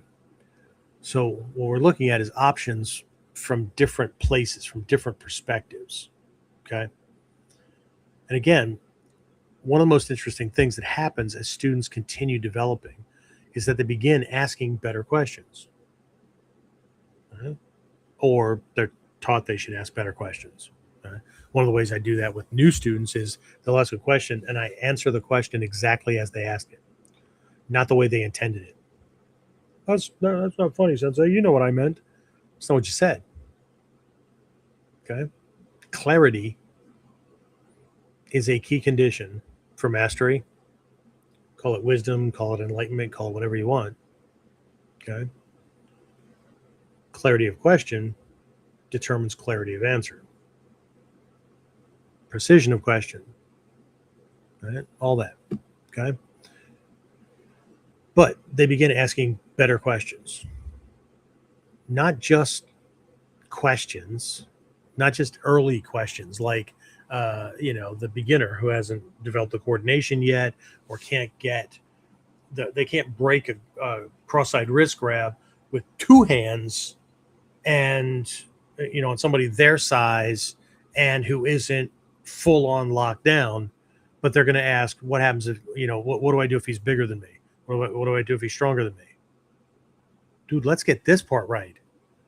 If you can't break the grip of somebody who's using half pressure and they're your size, or your angle's off to where you can't get good leverage and you're leaving your groin wide open, so while you're busy trying to fight to get his hand off, he just kicks you in the jumblies. The what if he's bigger than you, wrong question at the wrong time. Is it important? Yeah. But here we are, right?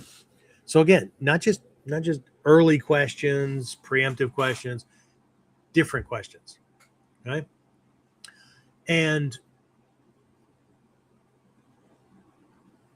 one of the questions that begins to kind of surface right at this stage is, what changes if I'm somewhere else? Okay. So if we go from the beginner who's asking, what do I do?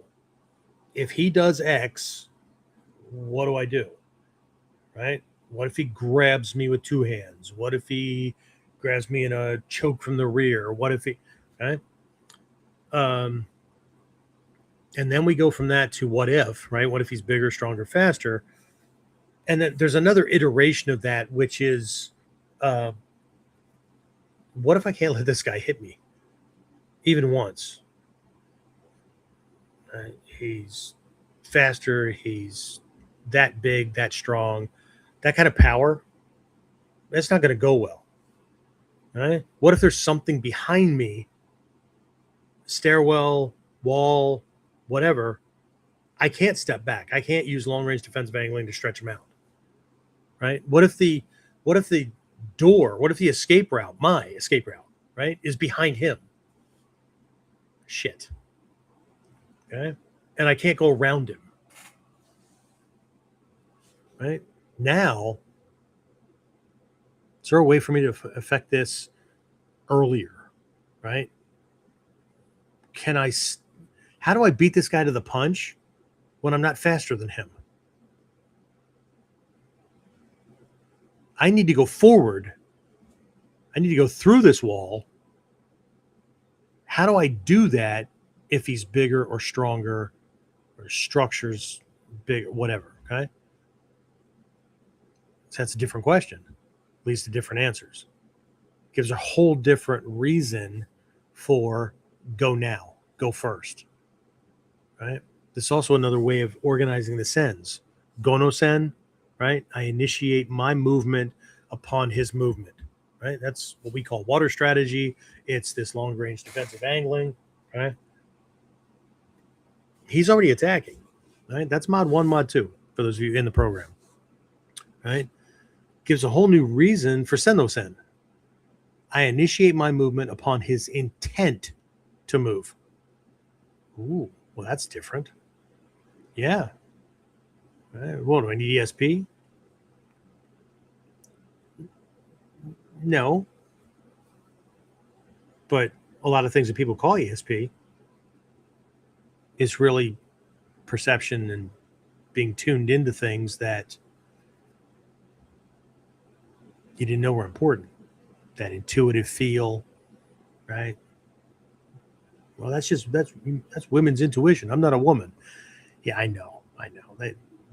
The society puts labels on things, and then those labels determine how we think about things. Intuition is intuition. It's kind of like compassion, right? People put labels on things. Christian compassion, Buddhist compassion. Compassion is compassion. If you got to slap a label on it, like you own it. True compassion, Christian compassion looks exactly the same as Buddhist compassion, looks the same as compassion's compassion. Now, how are we defining compassion? And then you see why the labels go away. Anyway, right? So now, right, we've got this thing, because now it's really a process of efficiency.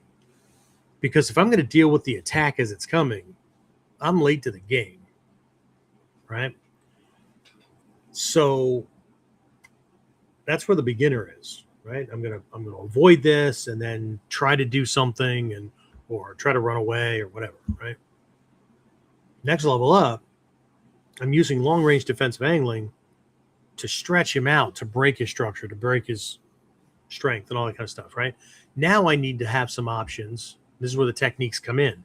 Now I need to know how, when I touch him, how can I affect him from long range when I only have contact with a point or two and it's not his body. How do I control the whole body from out here?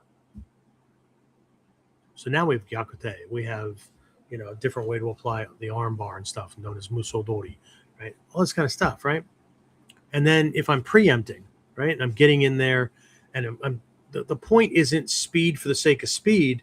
It's I need to get there and make contact with him before his structure fully forms, so he can be strong, so he can be fast, so he can be powerful. See, if I can get there and disrupt those things, his natural speed, strength, and power don't matter anymore because his body can't get where it needs to be to make that happen. So what do I need to do? I need to lose wind up in my movement. I need to lose preparatory steps, right? If I'm doing 2 now, I need to cut that down to 1, right? I need to know where to go, those kind of things. And because I'm now in close, certain closer range strikes are going to fit and be more appropriate. Certain types of kicks are going to be more appropriate. Throws come in because I'm in close, right? Okay.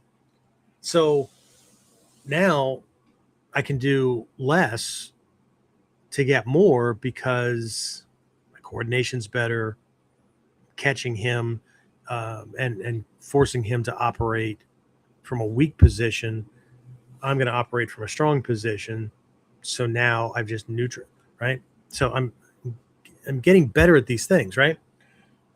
But now, right, one of the questions that begins to emerge at this stage, this new stage, is what changes if I'm somewhere else, right? Now, we started that in the beginner levels, right? Instead of blocking everything, if he punches and I sidestep it, or I move at an angle, or I circumvent it or whatever, right? Well, he misses because I can't block everything. So if I just evade it, well, then he misses. He wastes a shot. Cool. Okay. Wasting a shot's not bad, right? But sounds like we're backing up. Okay. At first glance, this sounds overly simple. Okay. But think about it, right? Most martial artists spend years learning how to deal with attacks. They spend years learning how to deal with attacks sooner, right?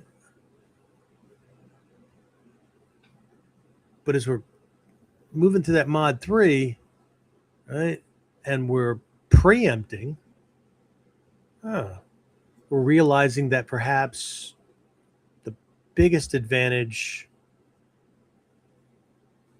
isn't reacting better, and it isn't necessarily reacting sooner, right? Perhaps the biggest advantage is no longer being where the problem is occurring. My wife out, go dancing, have a couple of drinks, some jackwagon start something, and I go, check, please. Thanks. Hey, we're going this way. Okay? Yeah, but no. This is, for anybody that's old enough to remember the Police Academy movies, right?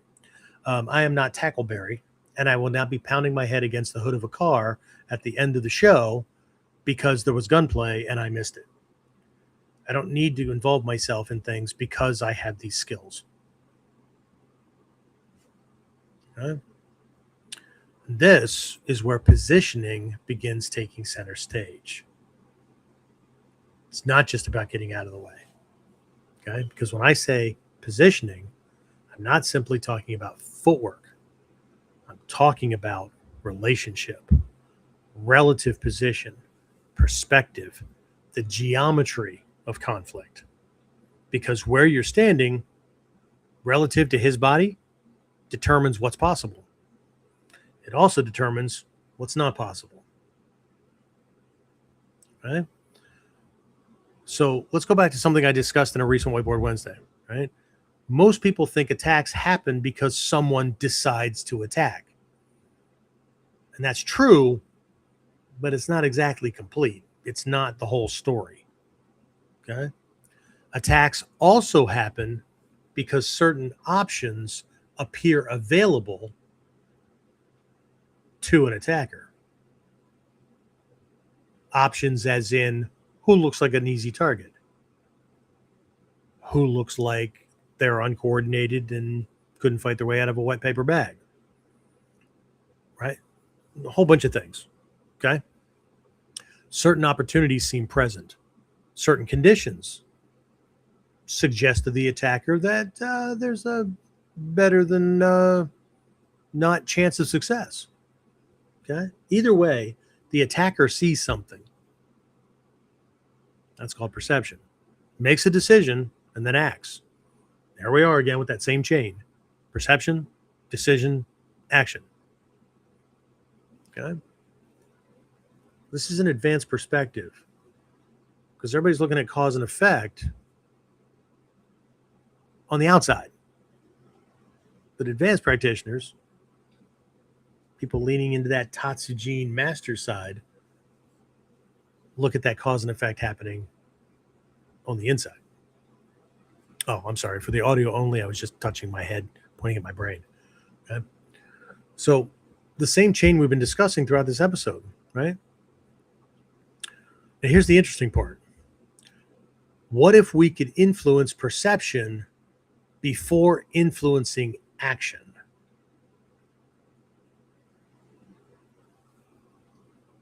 Because everybody thinks about influence and control from the perspective of force, making him do something, giving them a do this or else choice to make, laws, policies, whatever. Okay? The ninja understands something very, very important. That all I need to do to control someone's actions is to start by influencing his or her perceptions.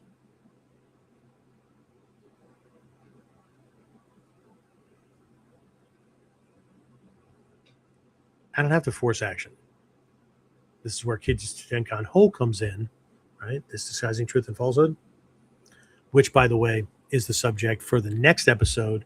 And we're going to run that through the beginner, intermediate, advanced, and higher perspective to understand how that also develops and changes and is used differently or seen differently by people at the different levels. Okay? But again, what if we could influence decisions before influencing movement? What if where we're standing changes what he believes is available? Okay? Now we're entering a completely different realm of strategy. Huh? This is one of the reasons I've spent so much time studying and teaching Kamae over the years. Right? It's also one of the reasons many students misunderstand Kamae.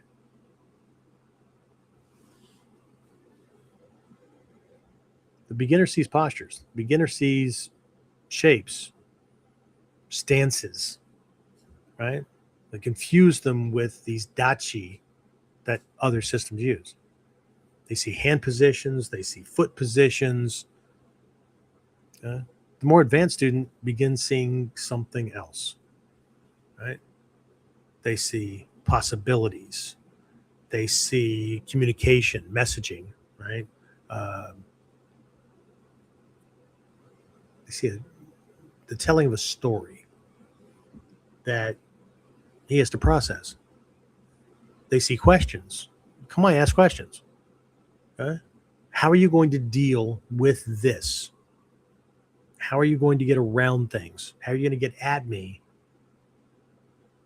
with this going on between you and I? Okay? They see opportunities. They see restrictions. The Kamae haven't changed.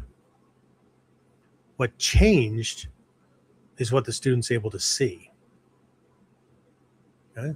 Think about something as simple as Seigan, just the basic Ichimonji form, not Gyokoryu Ichimonji, this basic stretched out kind of thing, right?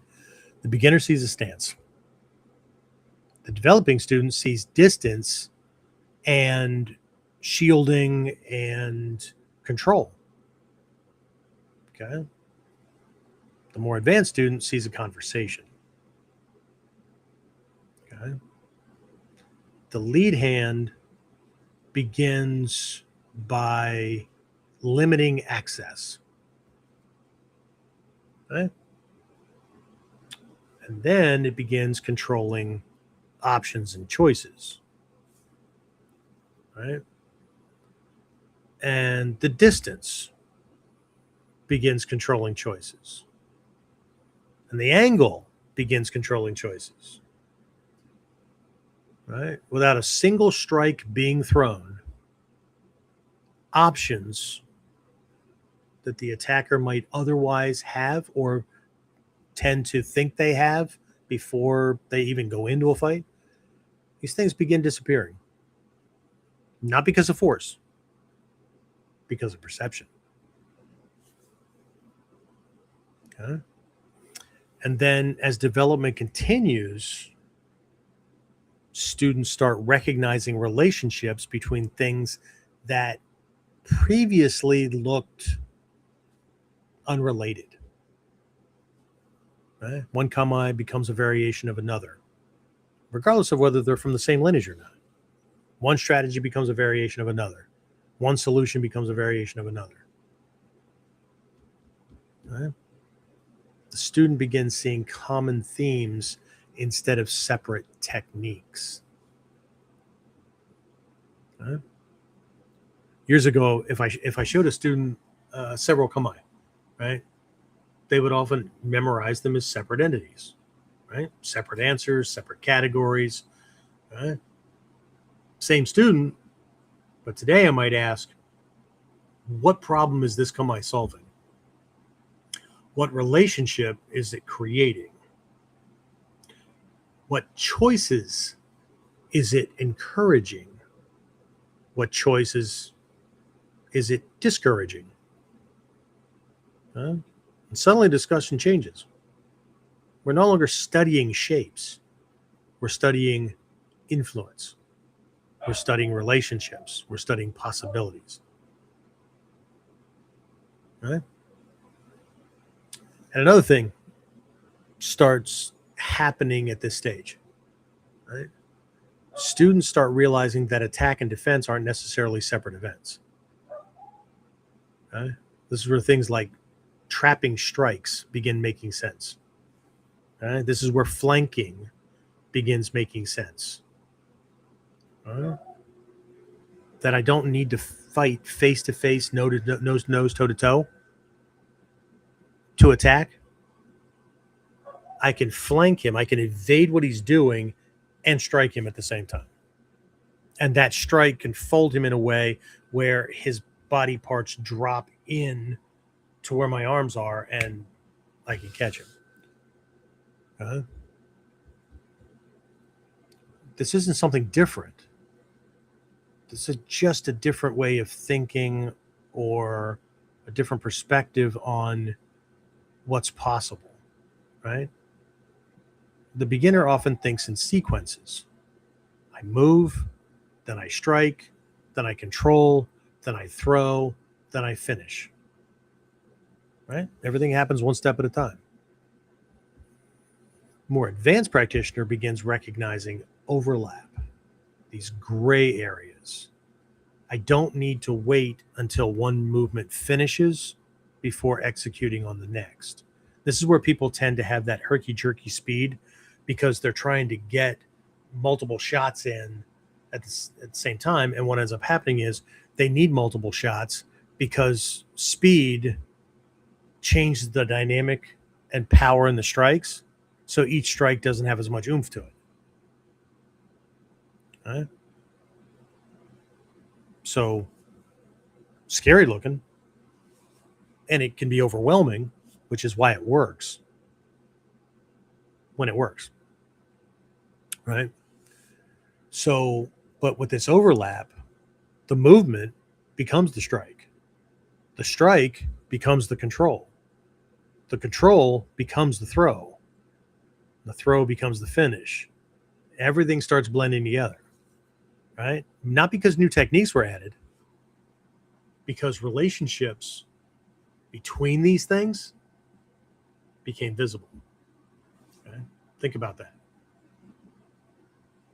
The attack didn't change. The techniques didn't change. What changed?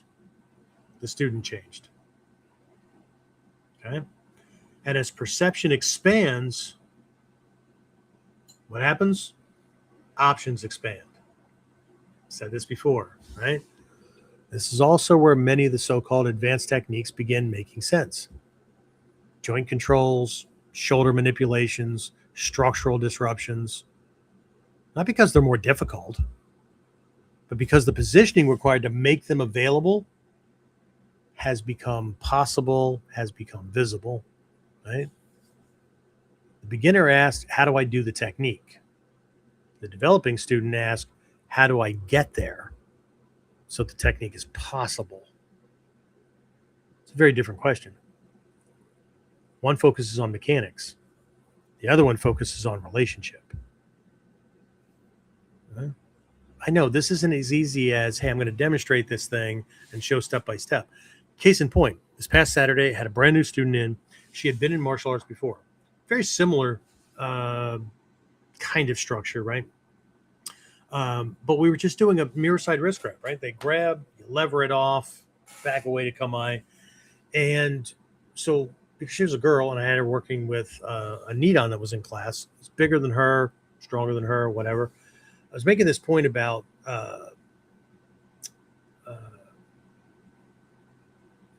in a self-defense situation, you're not going to be, generally speaking, you're not going to be dealing with somebody who's same size or whatever. Attackers in the real world do not use sport and competition criteria. Oh, they're my size, about my weight. I think this will be a fair fight. I'll get them. They don't do that. Everything's stacked against us, right?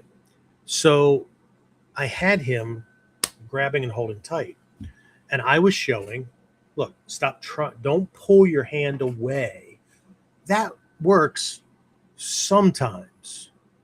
But the harder they hold and the harder I pull, when it breaks free, okay, the beginner's okay with that. It breaks free. But when it breaks free, inertia takes over my arm, and I am uncovered.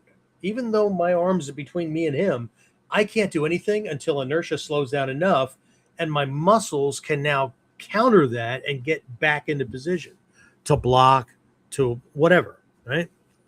So what I had them do, right, most of you guys know this, right, is I shift back so my body weight and motion is providing what the average student uses for muscle pull, right? So my body's doing the pulling. So now my arm doesn't have to, right? Now my arm can move in a way where my elbow tries to touch their forearm or elbow. And I'm going to push against that anchor point that they're grabbing with, right? Using their strength against them. We've all heard this stuff. Most people don't do it, right? So as I drop back, I'm going to try to strike their forearm with my elbow, which now makes all my big muscles work, and it forces him to use these to hold me. And I'm keeping my palm parallel to the ground. I'm doing this thing. And then she goes to try to do it, and she kept trying to roll that shoulder and move it. And she just, I can't do it. I'm not strong enough. And I said, you are strong enough. But you can't be strong the way you're being strong, the way you're trying to be strong. Do you feel like you're trying to be strong? Yes, that's the problem. If you feel like you're working, you are, and that's not it. Okay? So I literally grabbed her by the arm and I moved it. And she wasn't even stepping back. The hand popped off. And she looked over at her dad like she had just accomplished some magic trick. But once she got it, everything changed. Right? So I had her shift from how do I get away from his hand to how do I move my arm in a way that his strength actually helps. Right? And it's the different, right? One focuses on execution, the other one's focusing on opportunity. Okay?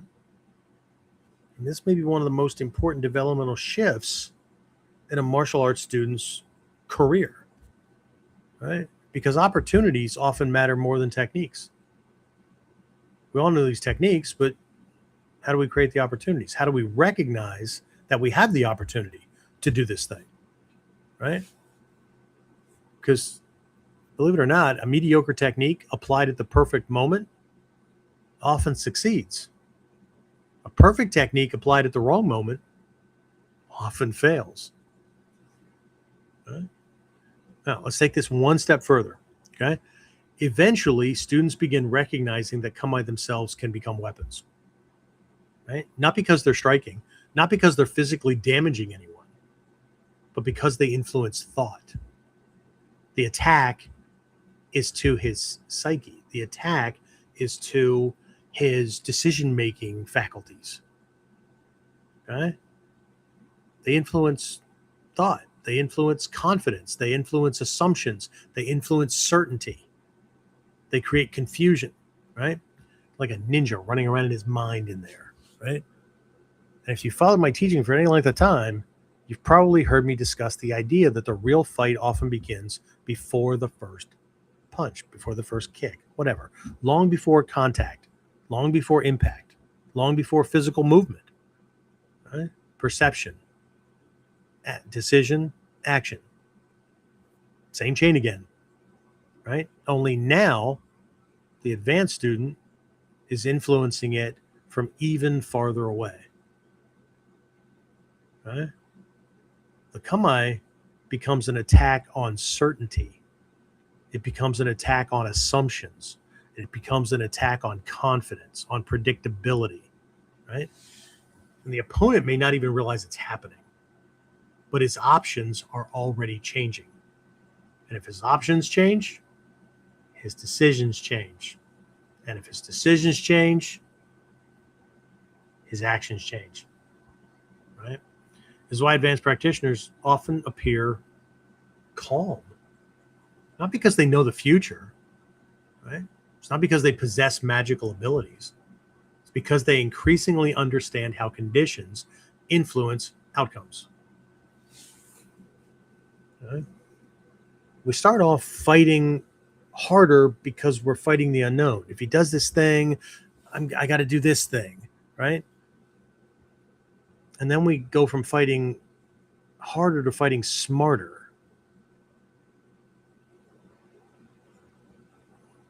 And then we move into a realm where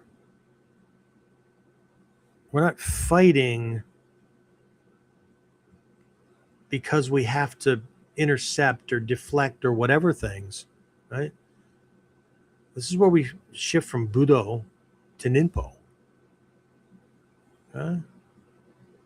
It's not about the techniques anymore. It's about the influence that controls his options.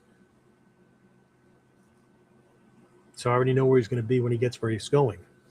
That's very different. It's very different from he does this, I do this, and an escape, to he does this, so I do things this way that gives me more control, more options. To I choose a kamae based on his attack posture to neutralize his advantage and to narrow his attack vectors, to narrow his options. And now I know where he will be when he gets where he's going. So now I don't have to chase him to put the technique on. I just meet him where he'll be when he gets there.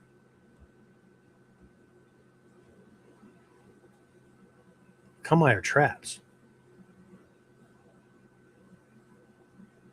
Okay. Again, these advanced folks, right? Not because they know the future, not because they possess magical abilities, right? Because they increasingly understand how conditions influence outcomes. The mastery is not in the techniques, the mastery is in cause and effect. They stop looking exclusively at attacks and start looking at relationships, right?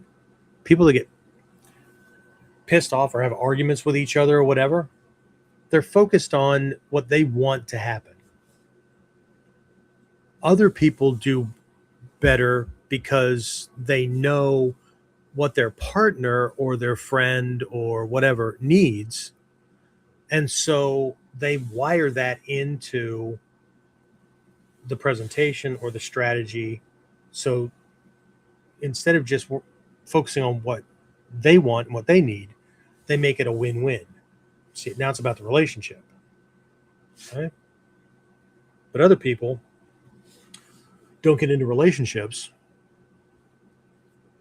where they need to do that much work. Or they get to know these people much more clearly, right? Like I have a thing. Now, my wife hasn't had to worry about it for 20 years, but I told her about it 20 years ago. She started leaning into the whole relationship kind of thing, and I said, "Nah, I'm not there yet." Okay, it's not because I have a problem with commitment; it's because I don't have enough information. And at this point, I have a lot, but I still need to see you angry and or scared. And it really threw her off. Why would you make me angry? Why would you scare me? I didn't say I was going to do it. I said I need to see you angry and or afraid, preferably in a situation that would affect both of us. Because when someone is afraid or they're angry enough, their facade drops. The mask that they show the world drops. And the real them comes out because now it's about survival. And I need to see, you can tell me anything you want, but I need to see under pressure, whether you are a team player and you will act in our benefit, like I will be acting in our benefit, or I'm going to get thrown under the bus, blamed for the whole thing, whatever, or you're going to abandon me and leave me holding the thing anyway. I don't get in relationships with people like that, because if I'm going to have to handle it anyway, then I don't need somebody throwing gasoline on the fire. Okay? She didn't understand it, but she proved herself, and I chose well, and here we are. Okay? But I didn't start off with that kind of forethought. Relationships, they had to develop, you know what I'm saying? And then, so it wasn't that I found a better woman, I found a better partner, but I didn't find a better partner because I got lucky. Like I found a better partner because I was able to see certain conditions that were necessary for a better relationship and vetted better.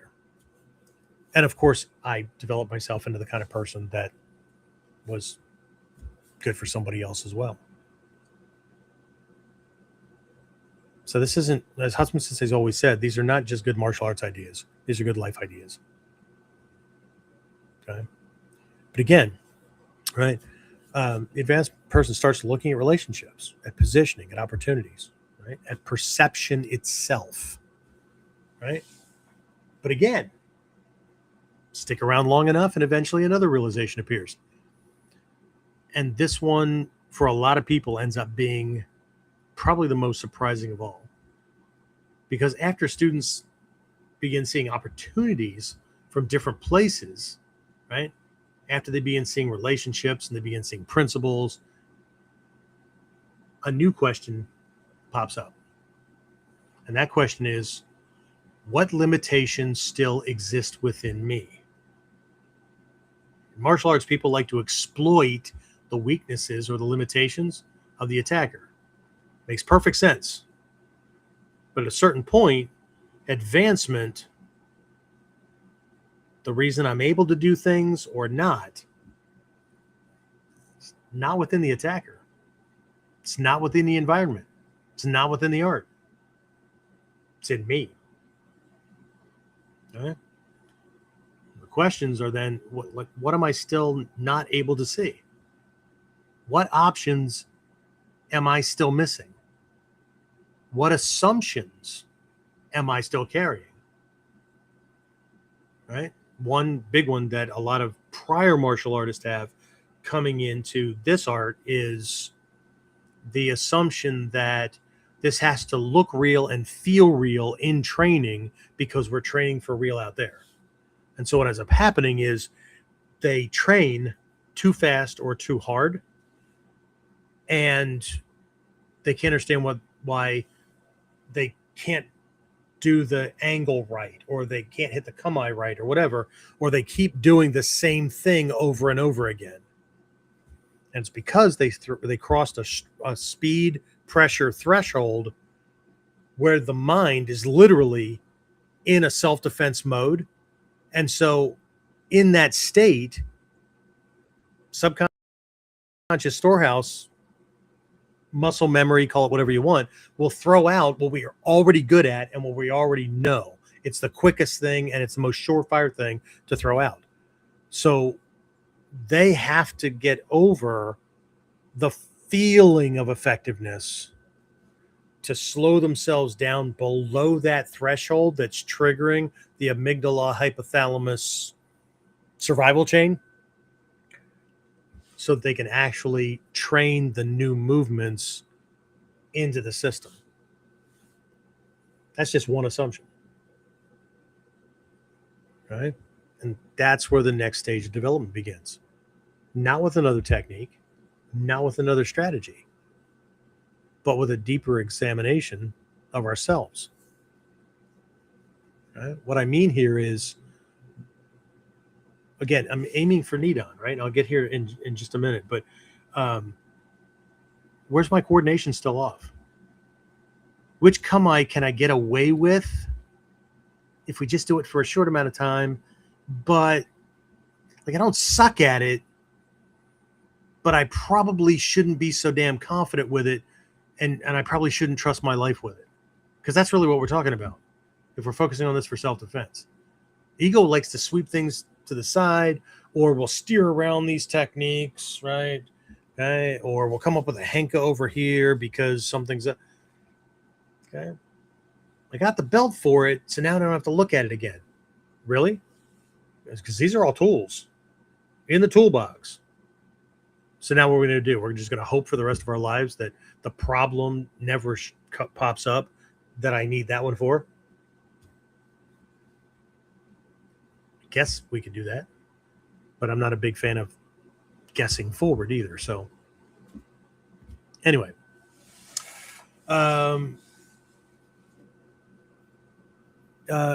James, do me a favor and post or put this into the chat. People can that way it should show up on the different platforms, right? So people can just comment on it afterwards. But it's just, here's another one of those, like, I'd like to hear from you kind of things, right? What was the first time you realized that positioning mattered more than the technique itself? What was the first time you realized that positioning mattered more than the technique itself? Like, if positioning was off, the technique was either going to suck, or I was going to have to work harder, you were going to have to work harder, or whatever. Okay. What were you working on? What level were you? Whatever. Okay. Was it a training experience? Was it, I don't know if you had prior experience in this area. Was it a competition? Was it an actual self-defense, right? A real world encounter? Was it a lesson from a teacher? Whatever. Okay. Yeah. Drop a comment. Let me know. I'm kind of interested. Okay. Because for many people, that realization marks the beginning of a completely different way of looking at martial arts, at looking at their training. Okay. And at this point in our discussion, we're moving a long way from where we started. Long way from where we started. The beginner wants options. Okay? The beginner wants certainty, right? Tell me what to do. If he does this, what do I do? Right? The developing student wants better options. Then earlier options. And then options from different positions and perspectives. Right? And then another realization begins to emerge, or they should be guided to, because it's the next stage in a natural developmental process. These are not random. This is how we as human beings develop. Okay? And it's one that many people find uncomfortable, because the question is no longer, what is he doing? It's no longer, what technique should I use? Right? It's not even, what position should I move to? The next question becomes, what am I still not able to see? What am I missing? Ego doesn't like that one.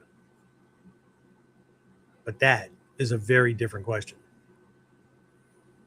because now the focus begins turning inward. Not toward weakness, not toward self-criticism. Huh? It's moving toward awareness. It's moving toward limitations, toward possibility. Huh? Years ago, Hatsumi Sensei made a comment that confused a lot of people. Right? I've used this in emails. I've used this on like our Friday masterclass pages and whatnot. Right?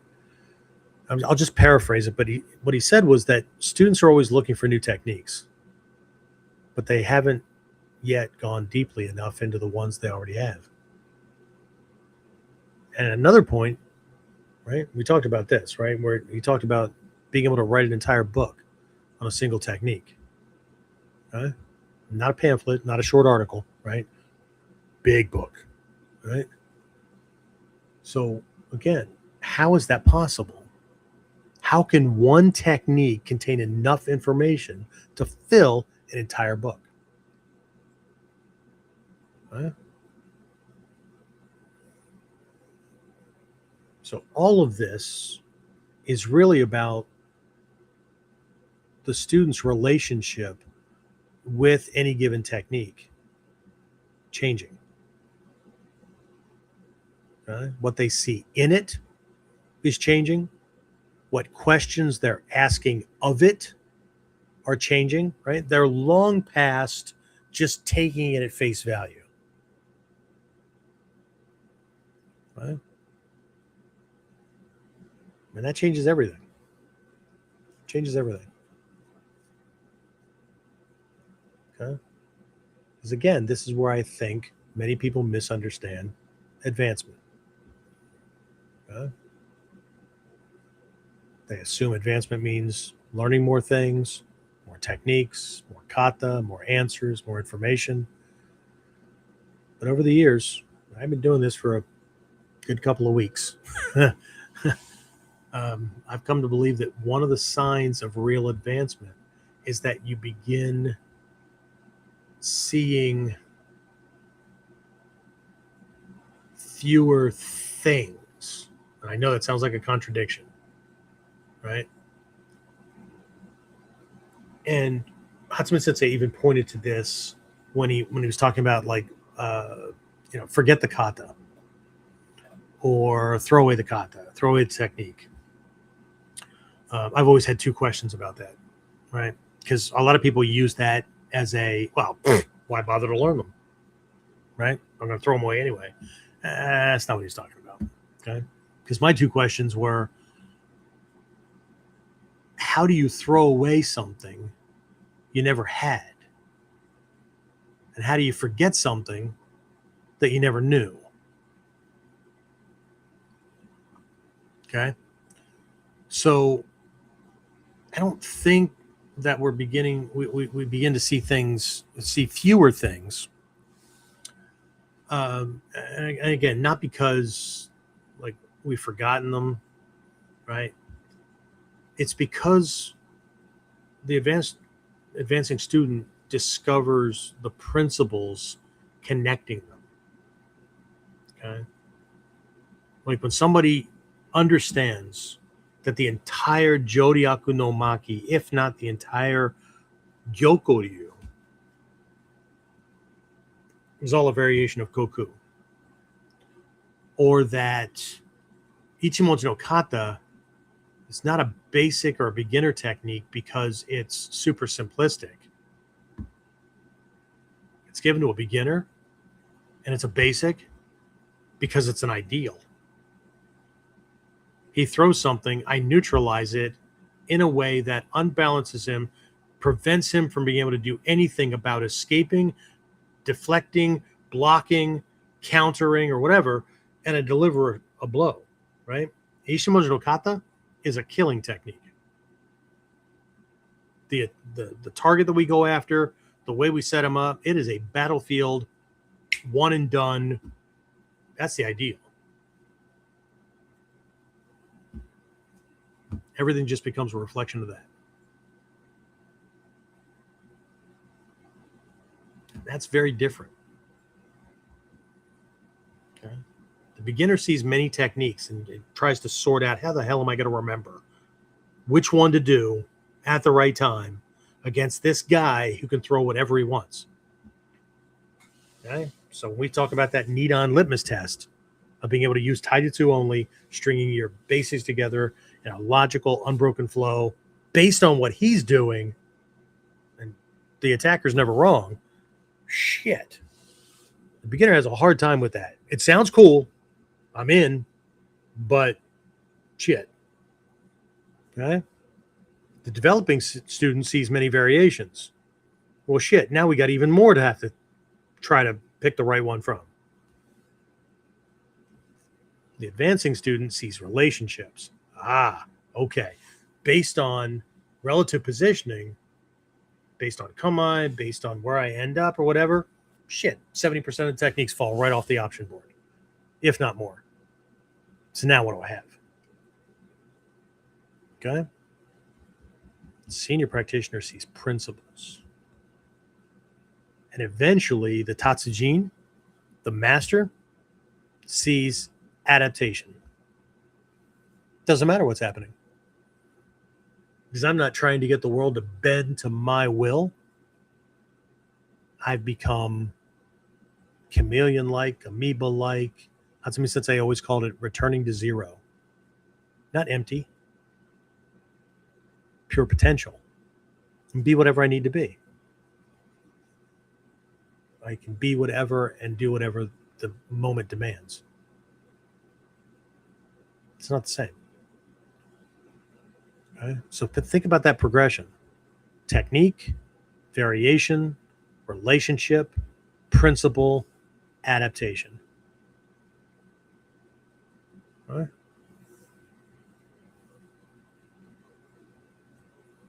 So let's pause for just a moment, because this is where a lot of confusion enters, right? Especially in a system like ours. All right? Especially in a system like ours. 9 lineages, just the ones that Hatsumi Sensei had Soke ship over, not counting all the ones that he had Menko Kaiden in. Right? A beginner hears someone say, there are infinite variations, and immediately concludes, oh, so I can do whatever I want. But that's not what that means. Infinite variation is not freedom from principles. It is freedom through principles. Okay, let me say that again. Infinite variation is not freedom from principles. It is freedom through principles. Those are not the same thing. One is chaos. The other is mastery. Okay, the beginner often sees freedom as absence of structure. I can do whatever I want. It's just like the kid. When I'm a grown up, I can do whatever I want. Then the person grows up and goes, shit, there's way more laws that an adult has to follow than I ever had as rules in my house. Yeah. Okay. That makes sense out of that, so that you can live life free from limitations without ending up in a bad place. One of my friends just posted a thing to younger guys he was trying to help. He reminded them, you got 3 yards to choose from or to play in your life. You got your backyard, you got a prison yard, you got a graveyard. Okay? You're free to choose. You're not free from the consequences of your choices. But where a lot of people see that as limitations and the man is out to get me and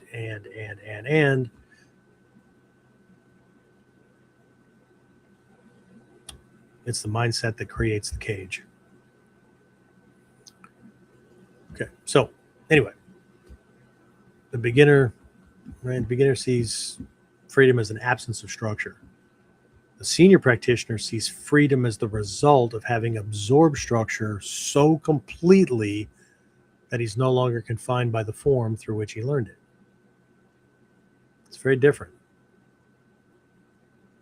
Most people are trapped by a perception of reality that they inherited from the people who molded that perception when they were growing up. They don't see any options for themselves because they only have one way of looking at the world.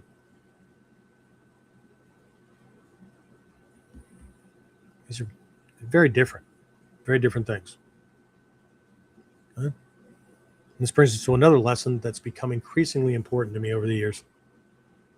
Right? Many people hear advanced practitioners discuss spontaneity and adaptation and conclude that they can skip developmental stages. Throw away the kata, throw away the whatever, right? That because the destination is freedom, the path no longer matters. But that's not how development works. It's not how it was meant in the Shoden, Chuden, Okuden progression, the Shuhari progression, human development discoveries. It's not how reality works. Okay? A jazz master can improvise because he spent years learning the scales and learning how music works and goes together. Right? A master craftsman can innovate because he spent years mastering fundamentals, different tools, different types of wood, those kind of things, right? And a senior martial artist can adapt because he spent years exploring principles.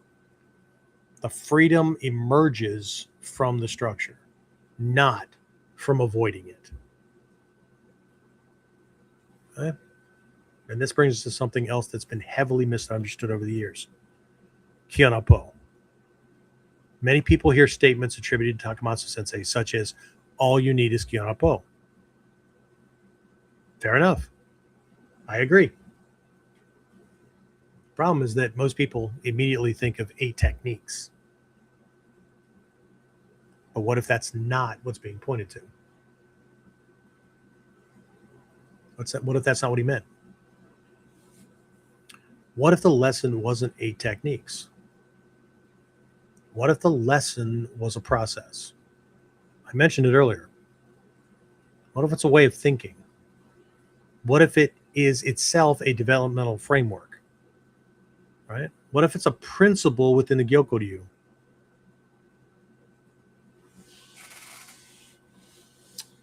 Where you only need Hatsumi Sensei's one technique. Okay?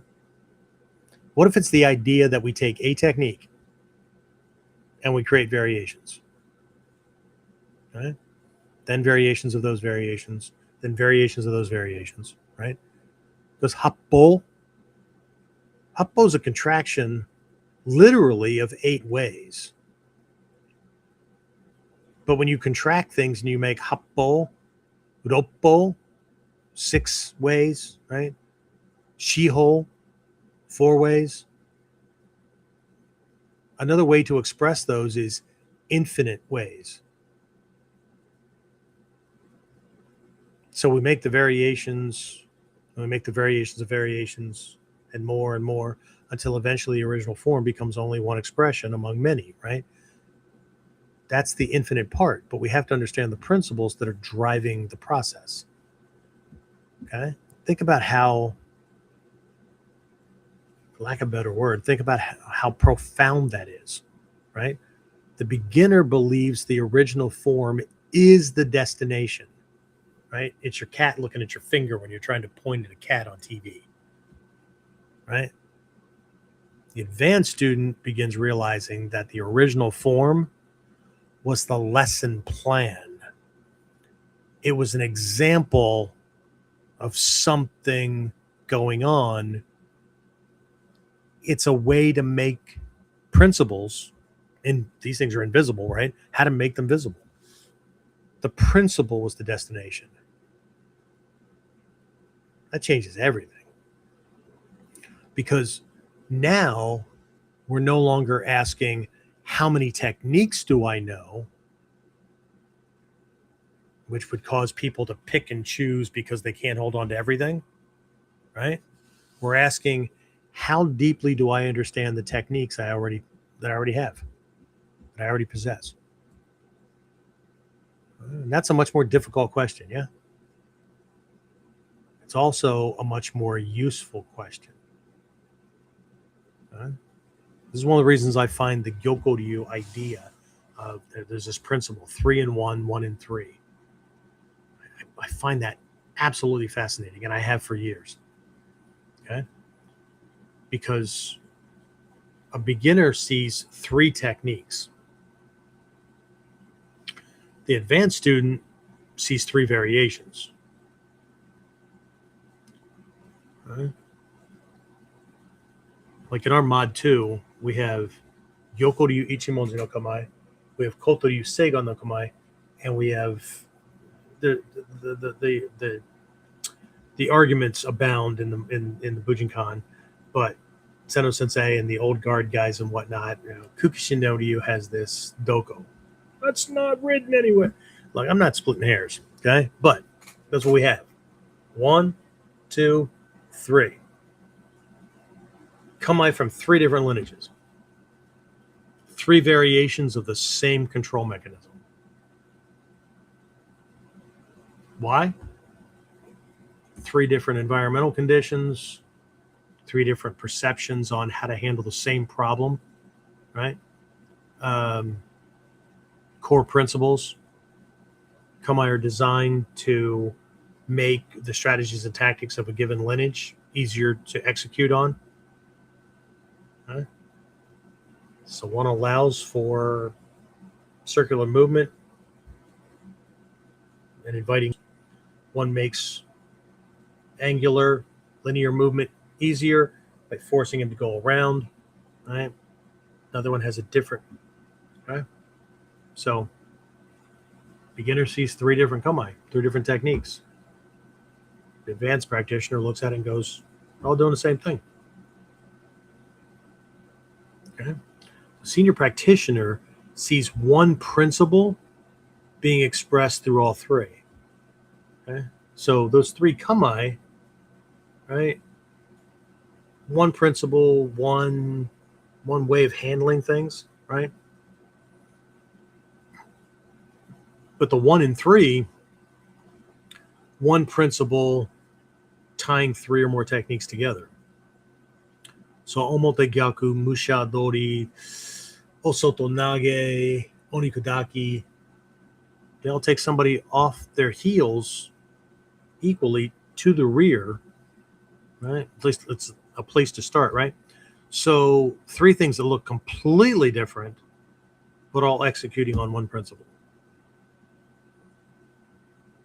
And when that senior practitioner sees that one principle being expressed through all 3, and suddenly 100 techniques become 50, then 20, then 10, not because of the form.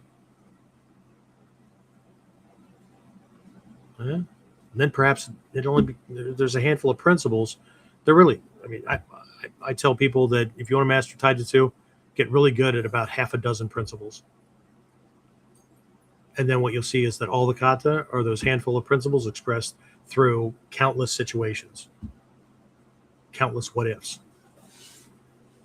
And then the number of techniques appears to shrink, but the number of possibilities expands. Right? So let's bring this back to where we started.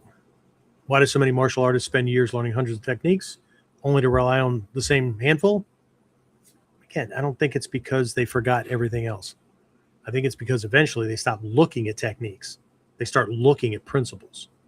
And principles appear everywhere, not just in the martial arts. Same ones. Gravity, inertia, balance, influence, right? So one of the signs that a student is beginning to mature is that they stop asking, what technique is this? What's its name? What lineage does it come from? I was there, trust me, right? It's a necessary stage. But they stop asking, what technique is this? And they begin asking, what principle is being expressed? What is this designed to do to him? What capability does this give me? Right? Very different questions. The first question seeks information. Second question seeks understanding. The first question looks for accumulation. How many techniques do I know? Check, check, check, check, check. Right? The second one looks for depth of understanding. And that shift changes everything.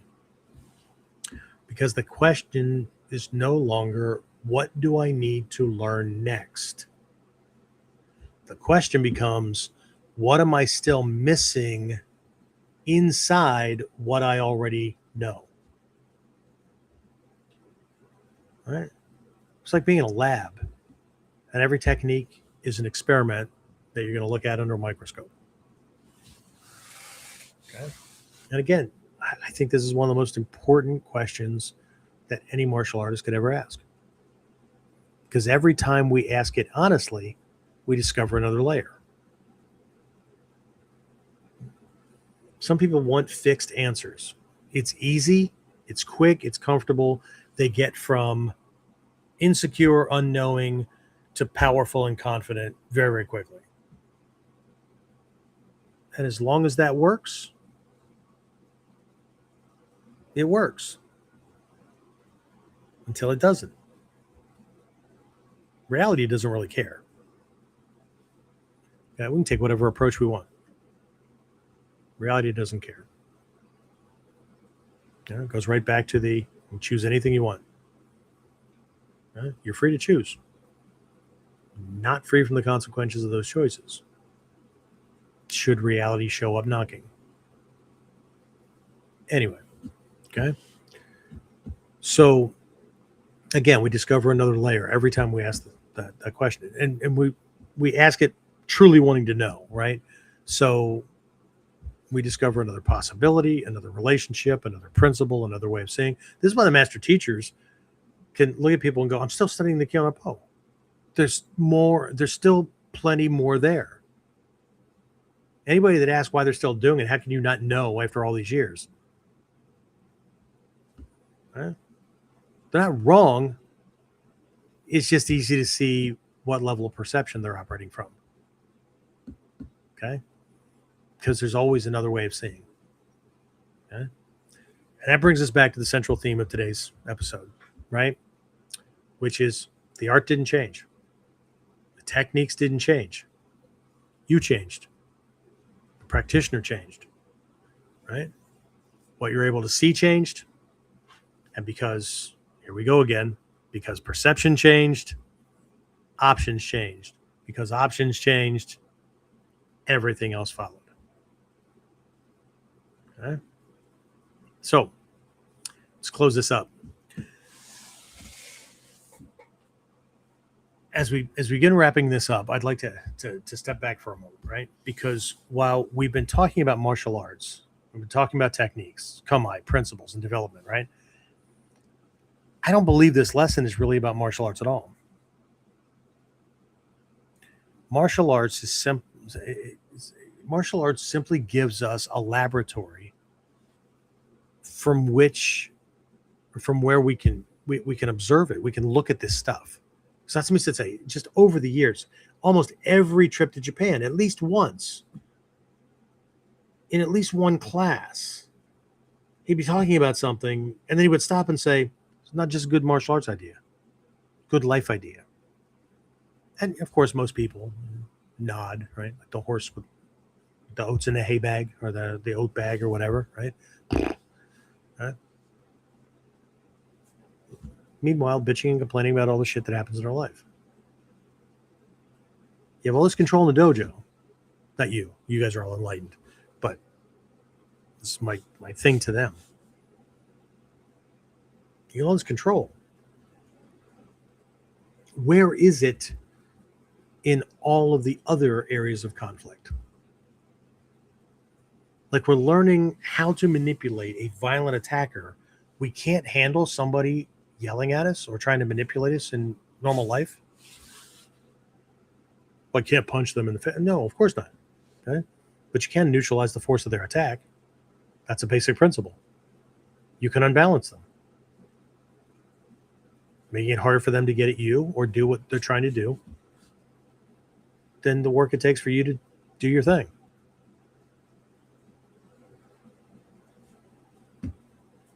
Principles are principles. Okay? The lesson is much bigger. The lesson is about human development. Because Tatsujin isn't just a martial arts master. Tatsujin is a fully actualized human being. Somebody just operating on more, got more pistons firing, so to speak. Right?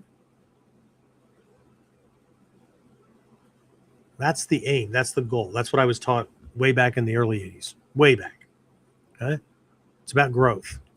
It's about learning to see. It's about more than just physical self-defense. Okay? These lessons are supposed to be able to give us the ability to create the life that we have always dreamed of living. And yeah, those skills necessary for protecting that life from anything that might threaten it. That's way bigger than just how to duck a punch. Okay? Because it's about growth, right? It's about learning to see. But more importantly, it's about expanding our options everywhere. Right?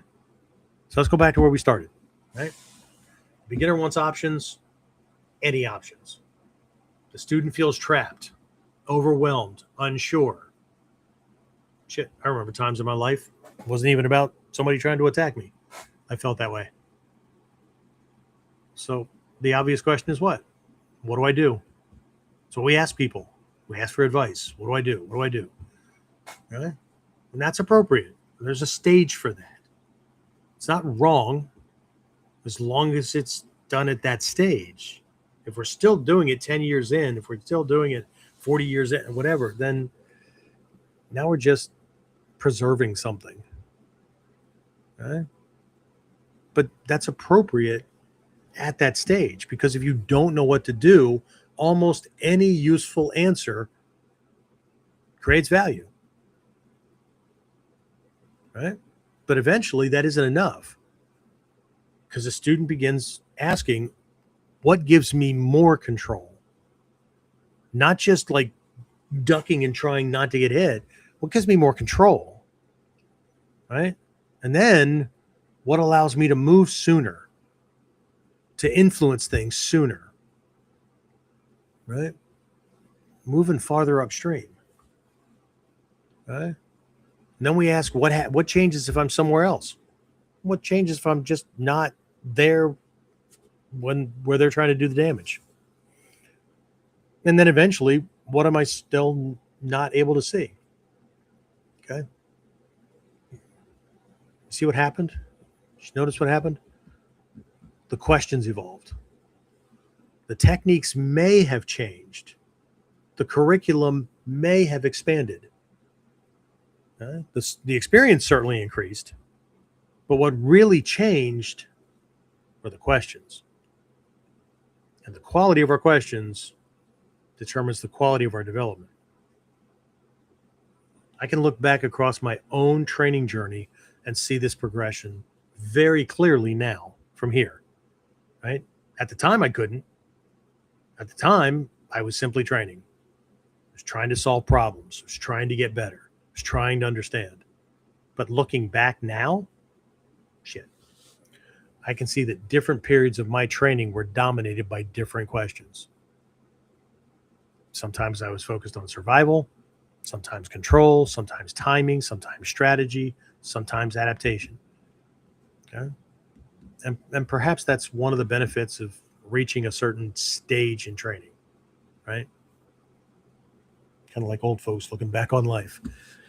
Okay? You gain enough distance to look back and see the road you've traveled.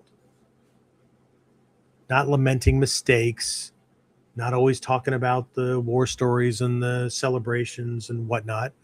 They're not bad, but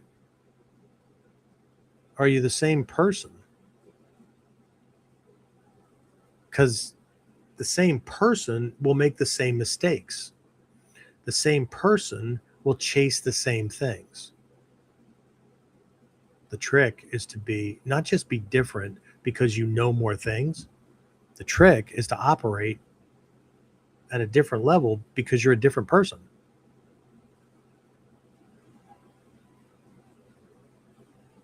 You don't think the same way. You don't look for the same things. But the biggest thing, the biggest question is, are you able to produce results easier?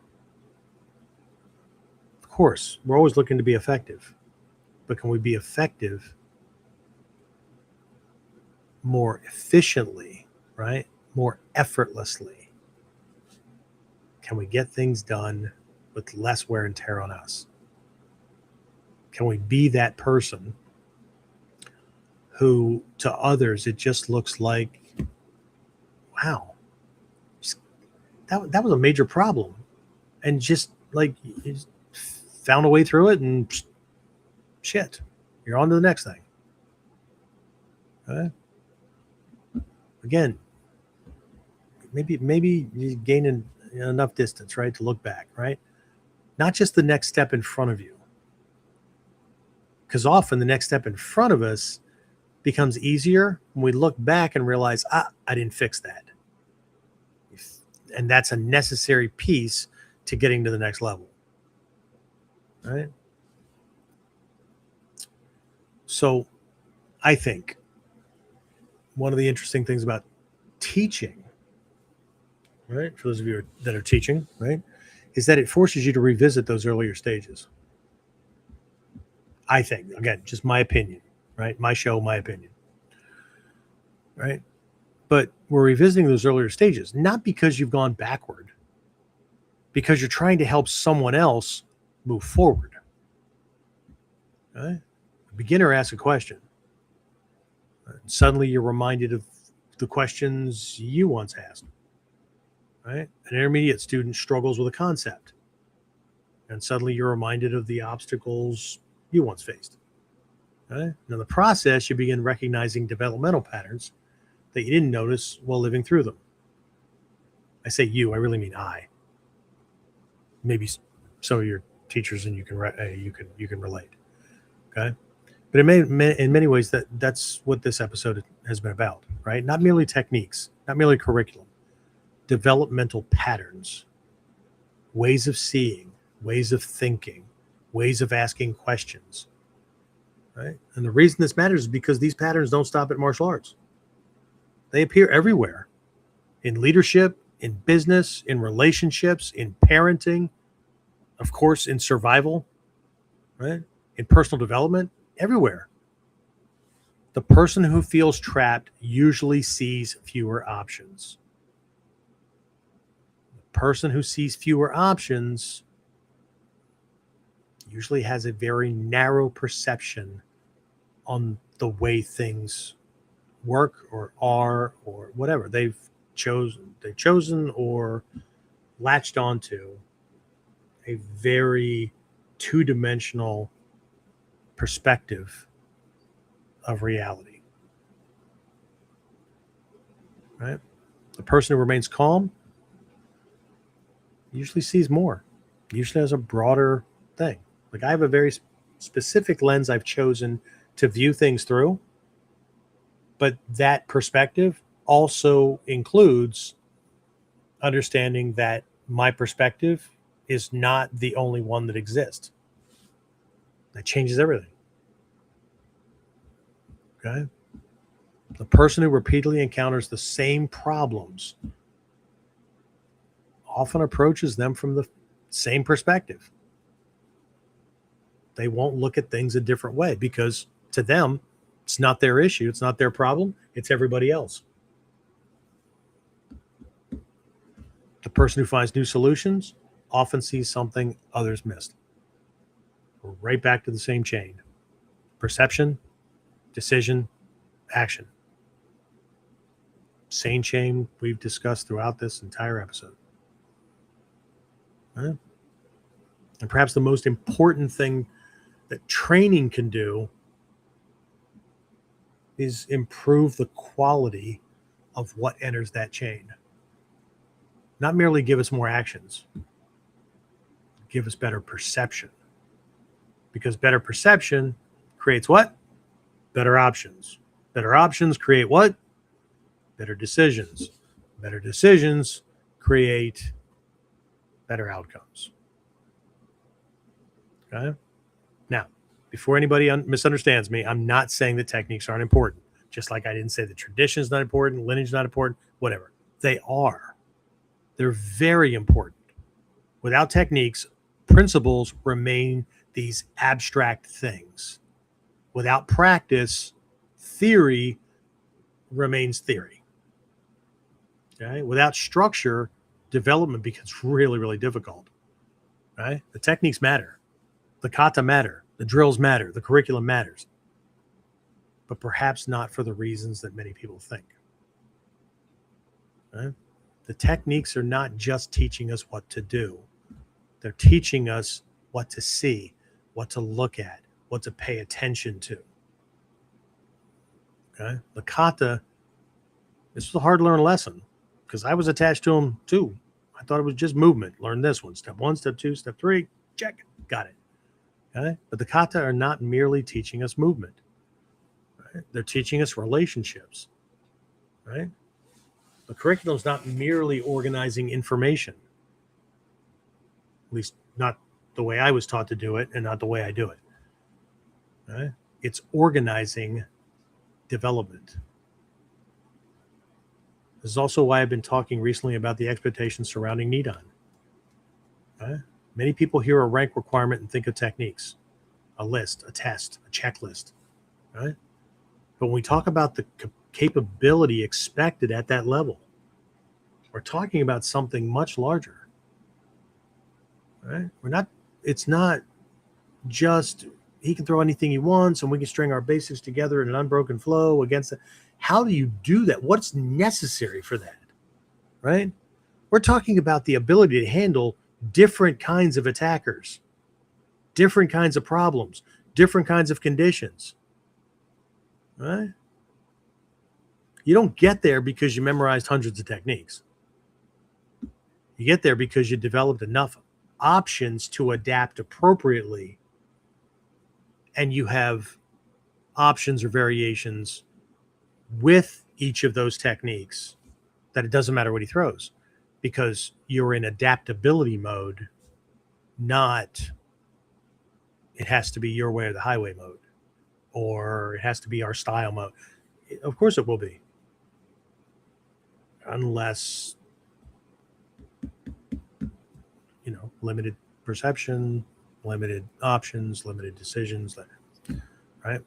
So think about the progression we've discussed today. The beginner learns how to survive, then learns how to gain control, then learns how to take initiative, then learns how to change the relationship and positioning between he and the attacker, then learns how to identify limitations within himself or herself, you two ladies. Okay? Each stage expands options. Each stage expands perception. Each stage expands capability. And together they begin creating the strategic flexibility necessary to deal with a wide variety of people, situations, or circumstances. Okay? That's why these stages matter. They're not arbitrary. We're not just jumping in, like I said, to a random sea of a gazillion YouTube videos and trying to sort it out. Right? So, again, they're not arbitrary. They're not simply curriculum filler. They're building blocks. Each stage develops a piece of the overall capability. And eventually those pieces combine into something much bigger. Okay? So the goal isn't simply learning techniques. The goal is becoming the kind of person who has options available when others do not. All right. James, questions, comments?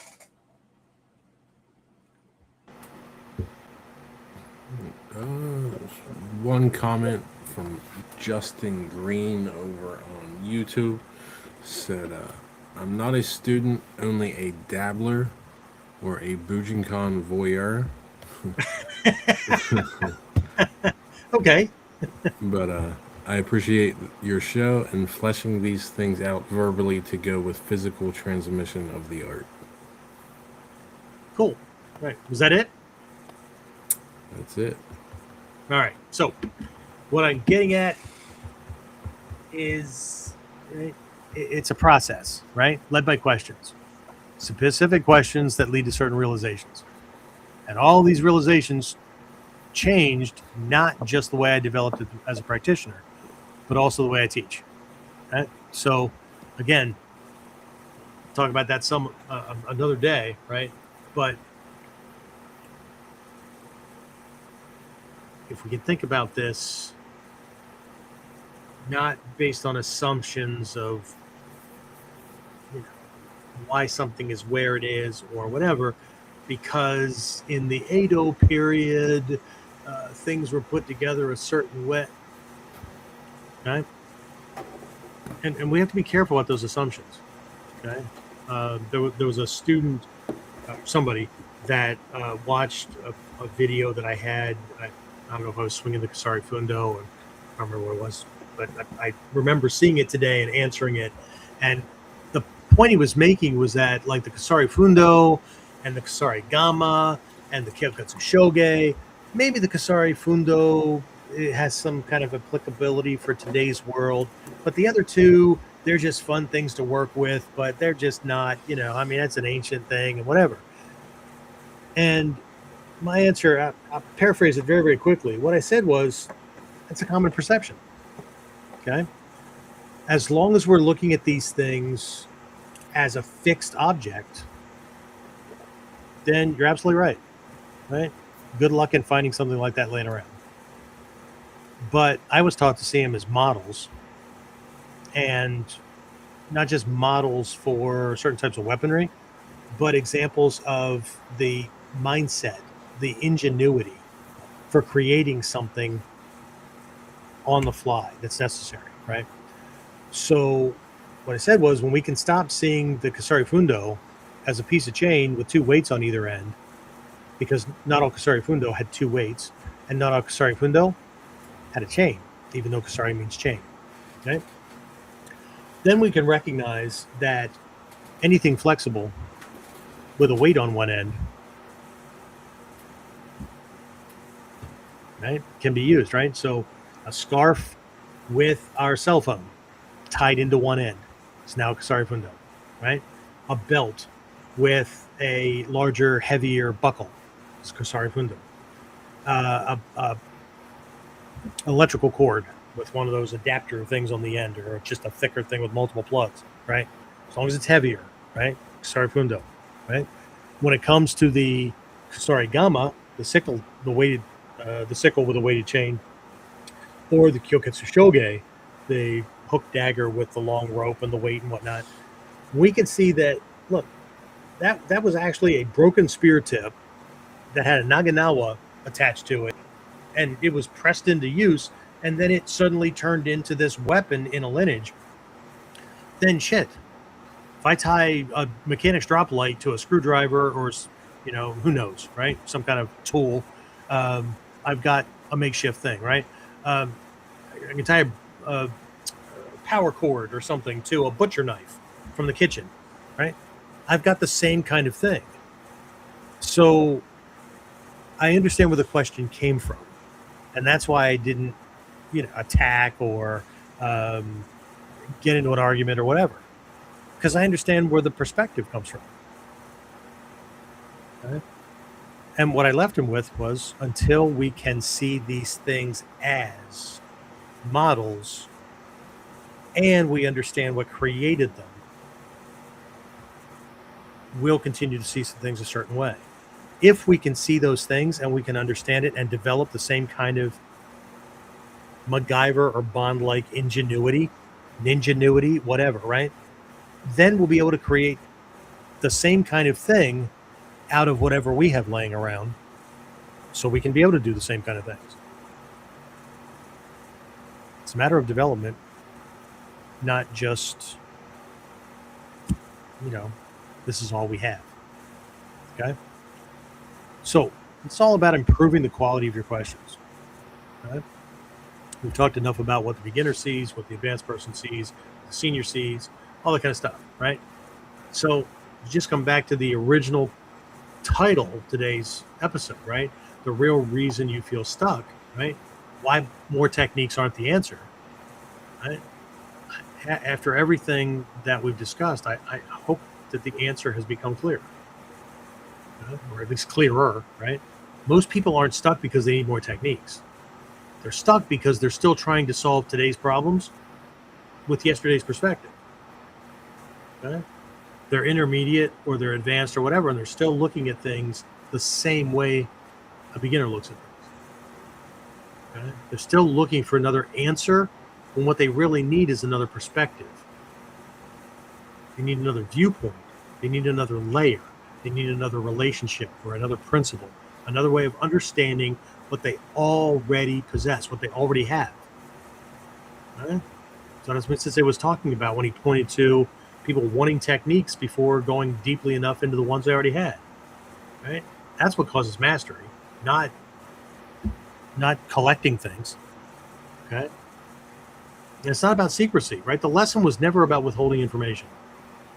The lesson was about depth, because depth reveals options. Depth reveals principles. Depth reveals possibilities. It reveals freedom, right? Not freedom from structure, freedom through understanding. Right? And maybe that's the greatest irony in all of martial arts. Right? Many students begin training, searching for more techniques, and eventually discover that what they were really searching for was the ability to have more options, to see more. Right? And again, just one more time, the techniques didn't change. Okay? For the advanced person, the techniques didn't change. The art didn't change. They changed. And because they changed, the possibilities they had changed. And I think that's the real journey. That's the real development.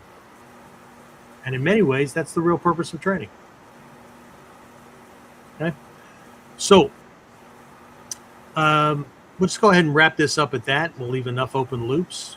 Next episode, we are going to look at this process of development through a singular principle.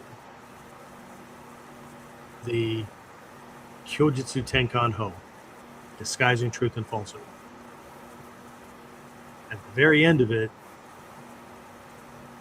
shine a light on how the Tatsujin sees things that I shared with a student, I think it was last week, that removes the trickery from something that everybody sees as trickery. And the person still crashes and burns. As a matter of fact, they do it harder and they never know that you're doing anything. Interesting, huh?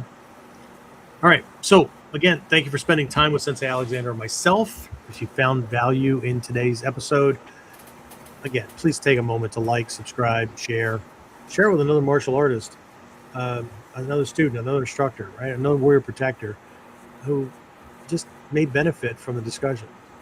Okay? Because these conversations only become more valuable when more people participate.